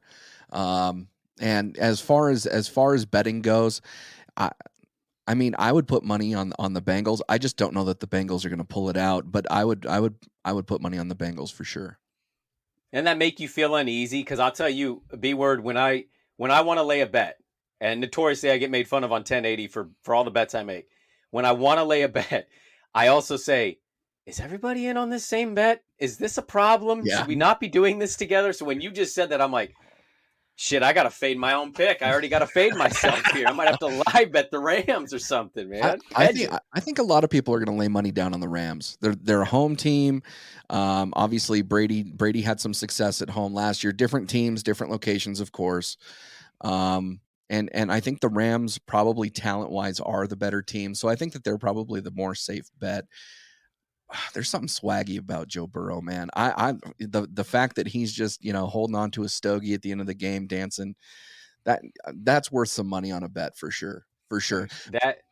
That stogie better be a blunt by the end of the Super Bowl if he wins it. I mean, you cannot win a Super Bowl in year 2 and be in California with Dr. Dre and Snoop Dogg and not be smoking a fat blunt at the end of the season, right? It's true. It's true. He's actually gonna have an edible, I imagine. He's just gonna sit there and chill during halftime, and he's gonna come out and just kill it. It's gonna be amazing. I love that. That's awesome. Well, so you But, brought up halftime, right? And maybe munchies or something. But when do you prefer to eat during a game, Sprague? Are you right before the game? You put the food out. Do you do it at halftime, like during the show? Because this year I think is going to be the greatest halftime show too, so I can't really miss it. Or you just sort of snack through the whole damn thing and not really eat meals, like a full. Well, I'm definitely going to be an embarrassing parent because I am probably going to be trying to crip walk in my living room as I'm wearing, yoga pants and Lululemon shirts, and I'll have no shame doing that in front of my 10-year-old and my 5-year-old. But I'm kind of an all day guy. Okay. Like once that food gets released, and I'm having just a couple people over, but like we're doing a nacho bar. Spoiler alert, maybe some pizza, some chips.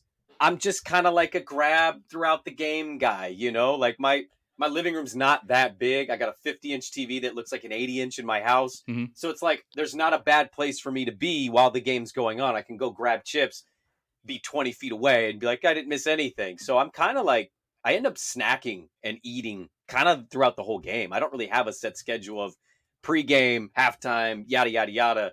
It's just when I'm feeling it, grab a chicken wing. When I'm feeling it, go get some nachos.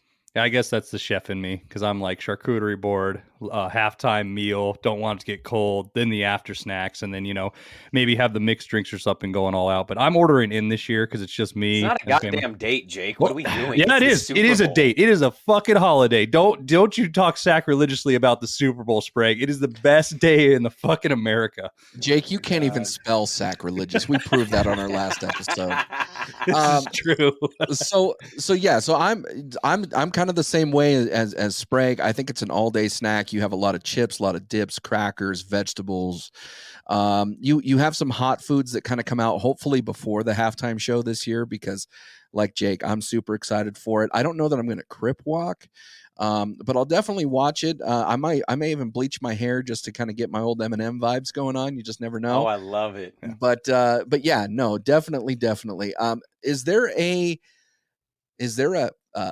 specific food for the Super Bowl that absolutely has to hit the table every single year? I would prefer there would be, yes, but I've been at so many different Super Bowl party hangouts that I don't know if I can tell you that my yes is legitimate because every single year there seems to kind of be a different vibe, right? Like some years it's a lot of pizza and chips. Chips is probably the most common thing. If I was to not pick a meal, it's chips. Like you cannot have a Super Bowl party and not have chips of any kind, by the way. Like we can power rank chips, but if you have any kind of chips, I'm diving into that. Meals, I'd always prefer to have a chicken wing available, but some years, and this might be it for me, I might not have chicken wings, but as long as there's chips, that's kind of the staple of everything I've ever been a part. So chips and dip or chips on their own? I mean, I know it depends on the chip, but like, what do you prefer? I'm pretty fond of chips and dip. Okay. You give me a good 7-layer dip. You give me a good guacamole dip. Maybe a spicy bean. That's maybe a good homemade ranch, more so than like a bottled of Hidden Valley. Right. I dive into those. That's probably where I go. I now see why you're picking B-word side because I think if you came to my house, Sprague, you'd think I'm fucking weird because like I'm gonna have, like I said, the charcuterie board. I already do. So yeah, and then the nuts and then the pretzels and all you'd be going is there's not one goddamn dip in this whole house. Like what is going on? And I'm like, oh, but we got homemade pulled pork, 3 barbecue sauce stuff. You're like, I don't care. This is not what I'm living for. So, oh, B-word, what's your favorite dip then? I got to go with a spicy ranch. Spicy ranch. Yeah. What are you spicing it with? Hopefully. Well, as far as what am I spicing it with? I mean, Frank's Red Hot, something. Okay. You just mix something in there, but you with some Ruffles, that's pretty good. Or if you get a nice crab dip, like a cold crab dip, I'd be all about that too. Or I got a buddy of mine who makes some killer ceviche, so I think ceviche would also be a good thing for game day. But at the end of the day, I think as long as there's some snack foods, like I'm not totally particular on chips or crackers, but I am of the thought process that Super Bowl does need to include some wings. Well, I will do this for you, Sprague. I will send you a recipe. I have a chorizo beer cheese dip that I do make. That we did for K2, and I'll send you over the link because it walks you through it too. To try that out, we'll put it out for the fans too because it's always a good time to watch me make a fool of myself on TV, but also make a good dish. So, but we do want to thank you, Sprague, for coming on for a quick bit with us to talk a little bit of Super Bowl. I hope you enjoy it. We love having you on. Our fans really enjoyed it, so you're welcome back anytime, as we always say. And anything else you need to plug before you get out of here, brother? Not really. Okay. I quite enjoy talking about these things. There's days I do a radio show and I'm like, white guy talking about Brian Flores, or chips and dip. You know what I mean? Like, how do we weigh these things? So no, it's nice to be able to hang with you guys. And Jake, I actually really appreciate where you're coming from on the Super Bowl angle. There's also the other part of me that's like, you're making this way too goddamn complicated. It's a football game. We're going to watch sweaty men tackle each other for 4 hours. And you're out here like charcuterie board, whatever, appetizer, this course number 2, and then dessert. Like you're treating this like it's a dinner date. And it's a bunch of dudes with smelly nuts watching guys tackle each other. You threw out the keywords, though. Sweaty dudes all over each other. How's that not a date these days, Sprague? Come on, get over it. I mean, it's each their own. It's each their own. If that's what you want to do, God bless you. I'm never going to get in the way of that. I will support it. But white guy talking about Brian Flores, sweaty nuts, or chips and dip. I have a real problem with anxiety. And you are already, I'm not even going to be at your Super Bowl party. And you've given me anxiety that, like, if you hand me a plate, you're the kind of chef that's like wiping the plate. And then like, can I spill? Am I allowed to spill? Like, I would have major anxiety with your setup. And I bet it's delicious, but I would be sitting there mentally like, shit, can I have another one? Or do I gotta wait for the next plate? What do I do with this plate? Are we washing our plates? I don't know what we're doing with all this stuff. I will try not to give guests anxiety. I promise. To try to simplify this, and so we keep Jake from talking, we're going to go ahead and go to our next segment. But Sprague, thanks for joining us, and we will be back.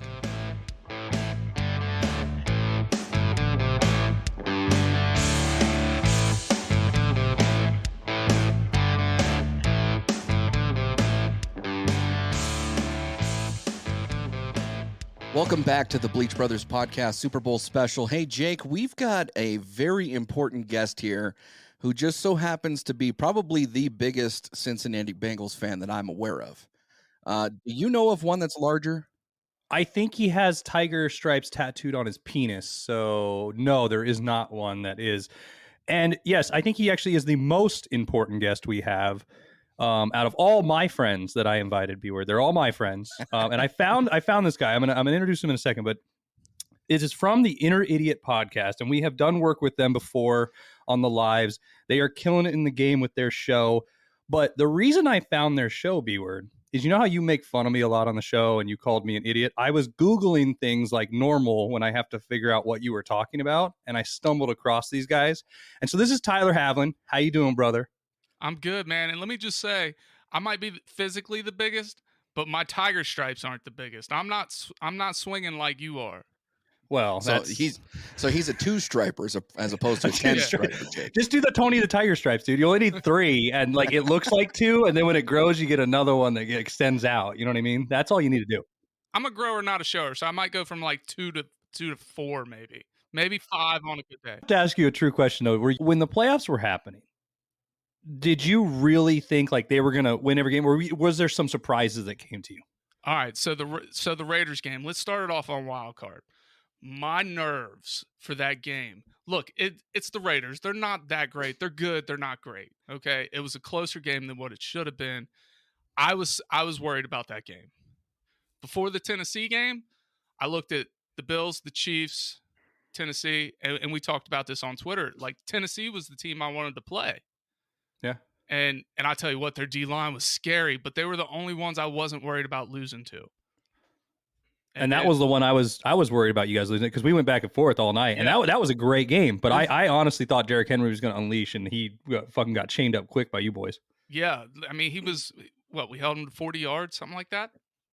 But no, that D-line, oh my God, that D-line was scary. What's his name? Jefferson, their DT. Like, a defensive tackle shouldn't be making it to a quarterback that much. First of all, your quarterback shouldn't be playing this whole fucking game off his back and still put up those kind of fucking numbers. But here we are. And then I feel like we may have already seen the Super Bowl with the Bengals and the Chiefs. I'm telling you what, I was not worried at halftime. All right, we just did that shit 5 weeks earlier, right? I didn't start sweating until the fucking coin toss. You put the ball in Patrick Mahomes' hands for the win. 9 times out of 10, he's got it, right? Yeah. He just fucking he marched down the field in 13 seconds against the Bills the week before. Yeah. The Bildos. Yeah. Yeah. And now we got to fucking play him in overtime, and he gets the ball. Like, I was like, fuck, there it went. But no, we fucking pulled it out. I wasn't worried 21-3. Wasn't worried. I have Not at all. I have a theory about that, though, because things rarely happen twice in a row. You know what I mean? Like, back-to-back Super Bowl champions, while it's happened, it's rare, right? You've got different feats of incredible play, like Patrick Mahomes for the 13 seconds, right? It's rare that happens back-to-back. If you have a team that you end up meeting in the playoffs and you've already played them twice that year, let's say that they're in your division and you match up with them in the playoffs and you won both regular season games, it is super rare that you're going to win the third one, right? So there's a lot of different things here that set it up. So when you guys took the lead and then Patrick Mahomes comes back to tie, it was at that moment I was like, oh no, this is happening. This is happening, because there's no way, even with as great of a quarterback as Patrick Mahomes is, there's no way, unless some feat of incredible play, that's happening twice in a row. Well, I don't know. Like I said, man, you put the ball in his hands and it gets scary. God was smiting Brittany Matthews. Let's just be honest with ourselves. Oh, fuck that. She is a plague on this world. Yeah, she is like if Karen had a knee, if Karen was Satan and had a child, like that is her birth child that is running around now, running amok, and is allowed to just do whatever she wants. Like there seems like there's no recourse, and so finally they lost. And I think that was the recourse that God finally said, "No, I smite thee." Let's go to the other side real quick, though. The NFC. Are you happy that you're playing the Rams? Not at all. Okay, and why? Because the Rams are scary too, man. They got a good defense. You got Kupp and Odell on that offense. Matthew Stafford's been a good quarterback in this league for way too long. He's highly underrated. I mean, he's so good. I mean, unfortunately for the guy, he got cursed with playing for Detroit for so long. He deserves to be in the Super Bowl. And they got a good running back too. I wanted the 49ers because I didn't want any part of the Bucks or the Rams. Okay. I wanted that revenge from old time. But yeah, I'm a little worried about the Rams. They're such a complete team. See, and that's the twofold on it, right? The Rams, I think, are the better team. I wanted the Niners just for the recap of, the original time you guys were in the Super Bowl, the first time you were in the Super Bowl. On this episode, almost every guest we had is a Niners fan. Let's just be upfront there. Because I'm going to be upfront here. I'm picking the Rams. I just don't see them giving away the points. I see the game starting out slow, but then they're just going to pull it out at the end. And that's my opinion here. And I'm having you on here. I really want, to see you happy and to see your team win. So argue with me here and tell me why I'm a fucking idiot. Well, you're a fucking idiot because they don't have Burrow. They don't have Chase. You know what I mean? And let's be honest, Boyd and Higgins can be a number one receiver on most teams in this league. So they're the offense. I don't care if you got Kupp and Odell. They're great. They scare me, but they're not Chase, Boyd, and Higgins. Who's Rams' third option? We're deeper. You could argue that maybe their 1 and 2's better, but we're deeper. Okay. And if we get CJ back, CJ is a workhorse. I hope he comes back. CJ's not the best tight end out there, but when you put him with this group of guys, he shines. You put him on any other team, he's sitting the bench. On our team, he's my favorite player right now. Uzama is that dude for me. You know, I've watched Joe Burrow since he was at LSU. Okay. Yeah. This guy carries with him so much swagger and so much confidence, and he, for lack of a better term, he's not a loser. You know, like he obviously got hurt last year, and that impacted a lot of things. And you know, and you'll probably be the first to admit the Bengals were not nearly as stacked last year as they appear to be this year. So you're coming in with arguably the most confident quarterback out of these two, right? Matthew Stafford's a beast, but Matthew Stafford, unlike your Bengal stripes, he's got a little bit of lion's fur down there, right? So, right, you know, he's notorious at winning and throwing the interception, whereas Burrow's coming in with this confidence that I think is unimaginable in the Rams locker room. I think that he's going to be a force to mess with. I do think that the Rams have the better team. I mean, we've spent a lot of time on this show talking about how the Rams are potentially stacked. So hard money, putting it on the Rams, I think would be a fair bet. But I got to tell you, man, I'm the world's biggest Bengals fan this weekend. I'm going to root for the Bengals while my money's somewhere else. I'm rooting to lose money. Hey, I'm telling you what, man, I will say the Rams have probably head to toe a more complete team. But, dude, these Bengals are so young. They got so much gas left in the tank. It's been a long season. I mean, this is the first time where we played, 18 weeks of meaningful football in the NFL, because usually it's 17 weeks, right? So we got that extra meaning game in there, which typically isn't there. Odell Beckham's a little up there. Matthew Stafford, he's a little up there. They're both getting a little long in the tooth. I'm not sure how long Kupp's been in the league. Aaron Donald, I mean, he's not old, but he's not as fresh as Sam Hubbard. And he might be up there with Trey Hendrickson. But we got the younger team, the more hungry team. This team doesn't know losing. Right. They're so young, they don't know it. And that's why there's so many, I feel like there's so many close games and barn burners with them, because they are so young. They don't have that mentality, hey, we need to get up first. No, they're like, we're just going to come in and play our game. It don't matter if we're trailing. It doesn't. We're going to come in and fucking win. So I'm going to treat Burrow like I'm going to treat Brady. I'm never going to bet against this motherfucker. Because, I mean, look at his body of work up until now. Well, you guys have proven you can cover the points, so that is a good part of that if you're not taking just the money line. Kupp's been in the league 5 years, and the reason I know he played at the Eastern Washington University over here, the Blood Red Field. If you ever seen that, if you haven't, check it out. It's like Boise State, but it hurts your eyes because it's so fucking bright red.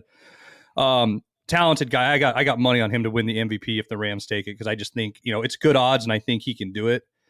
Dude, where the fuck did he come from, man? I mean, I know you just said Eastern Washington or whatever, but God, he is so good. Yeah. He is the type of talent that comes around that you're just like, it's surprising talent. It's not just like, speed, size, stature, that it's just what he does with the ball. I think he finds himself in the right position at the right time in the game. He might, he'll get a lot of catches in the game, but he's that guy that's always in the correct position when it's needed. And that's a very rare talent to find in players. Now, there is a guy on your team that almost swayed me to come over and say everything when he yelled out, "This is for Harambe." Dicks out for Harambe. Who said that on the Bengals? Do you know? It's Hubbard, wasn't it? Yep. Was Sam it? Hubbard. That's right. Okay. Yeah, that almost flipped my coin and made me come over, because I've been on the Harambe train forever. I'm a huge that literally right there was like, yep, I need to be dicks out. So Tyler, to kind of wrap this up, obviously you're picking Bengals, am I right? Obviously. Okay. So no regrets. So here's where I need your expertise. What are the keys to the game for the Bengals win? And then what's your prediction on the final score? Final score's tough, but here's what we got to do. We got to get Mixon going early. All right, because that's gonna open up all the receivers. Jalen Ramsey's nasty, okay, but he can only cover one guy at a time. All right, so if we have him biting on the run, and whoever Ramsey's trying to lock down, if he's locked down, we got so many other weapons. And if Mixon's going, then he's going. If Chase is locked down, we got Higgins, we got Boyd. Hopefully we got Uzama. If not, we can still pull it off. And we got Harambe, man. That's it. We got Harambe in our hearts. We're going to win this game. Defense has to play like they played last week at the second half because Rams can light up a scoreboard. All right, final score, I'm going to say 31-27 Bengals. Good score, guys. All right. Well, Tyler, thank you for that. Before we get you out of here, please let us know, everybody out there, all our fans, where they can find you and the rest of the Inner Idiot crew, because you guys are doing good work, and just plug that out a little bit. You can find us, our studio show, on Spotify, Google Podcasts, iHeartRadio, Pandora. You cannot find us on Apple. Apple does not like us, and that's okay because, we're everywhere else. You can catch our live show Monday nights where we get to showcase other talents, other shows, other comedians, other athletes on Instagram, 9 p.m. Eastern. And then every other Saturday, we do a PG nerd show on Twitch. We actually just finished recording one this past Saturday. It's always a fun time. You get a little bit of different content with us, and then you don't have to worry about your ugly-ass kids listening because they can actually hear that shit. And we're live on that one. So nice. Oh, and Facebook Live. Facebook Live, we do a teaser, and YouTube. Sorry. Thank you, Shorty, for helping me out there. And with that, Tyler, I'm just going to reiterate, go Bengals, and we'll be right back. Hooday!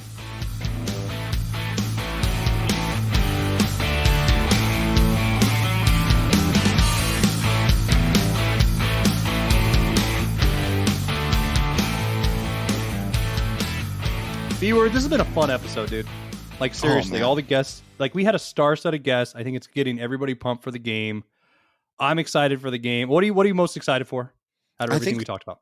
I think for me, I'm definitely excited for the game. I'm excited to see a new Super Bowl winner. As we discussed earlier, I love Super Bowl food, so I'm really excited to kind of see what the whole soiree is going to be about.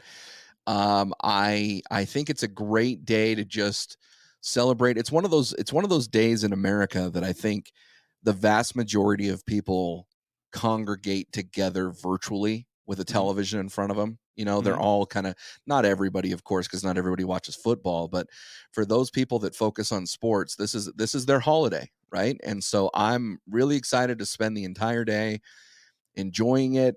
The halftime show looks good.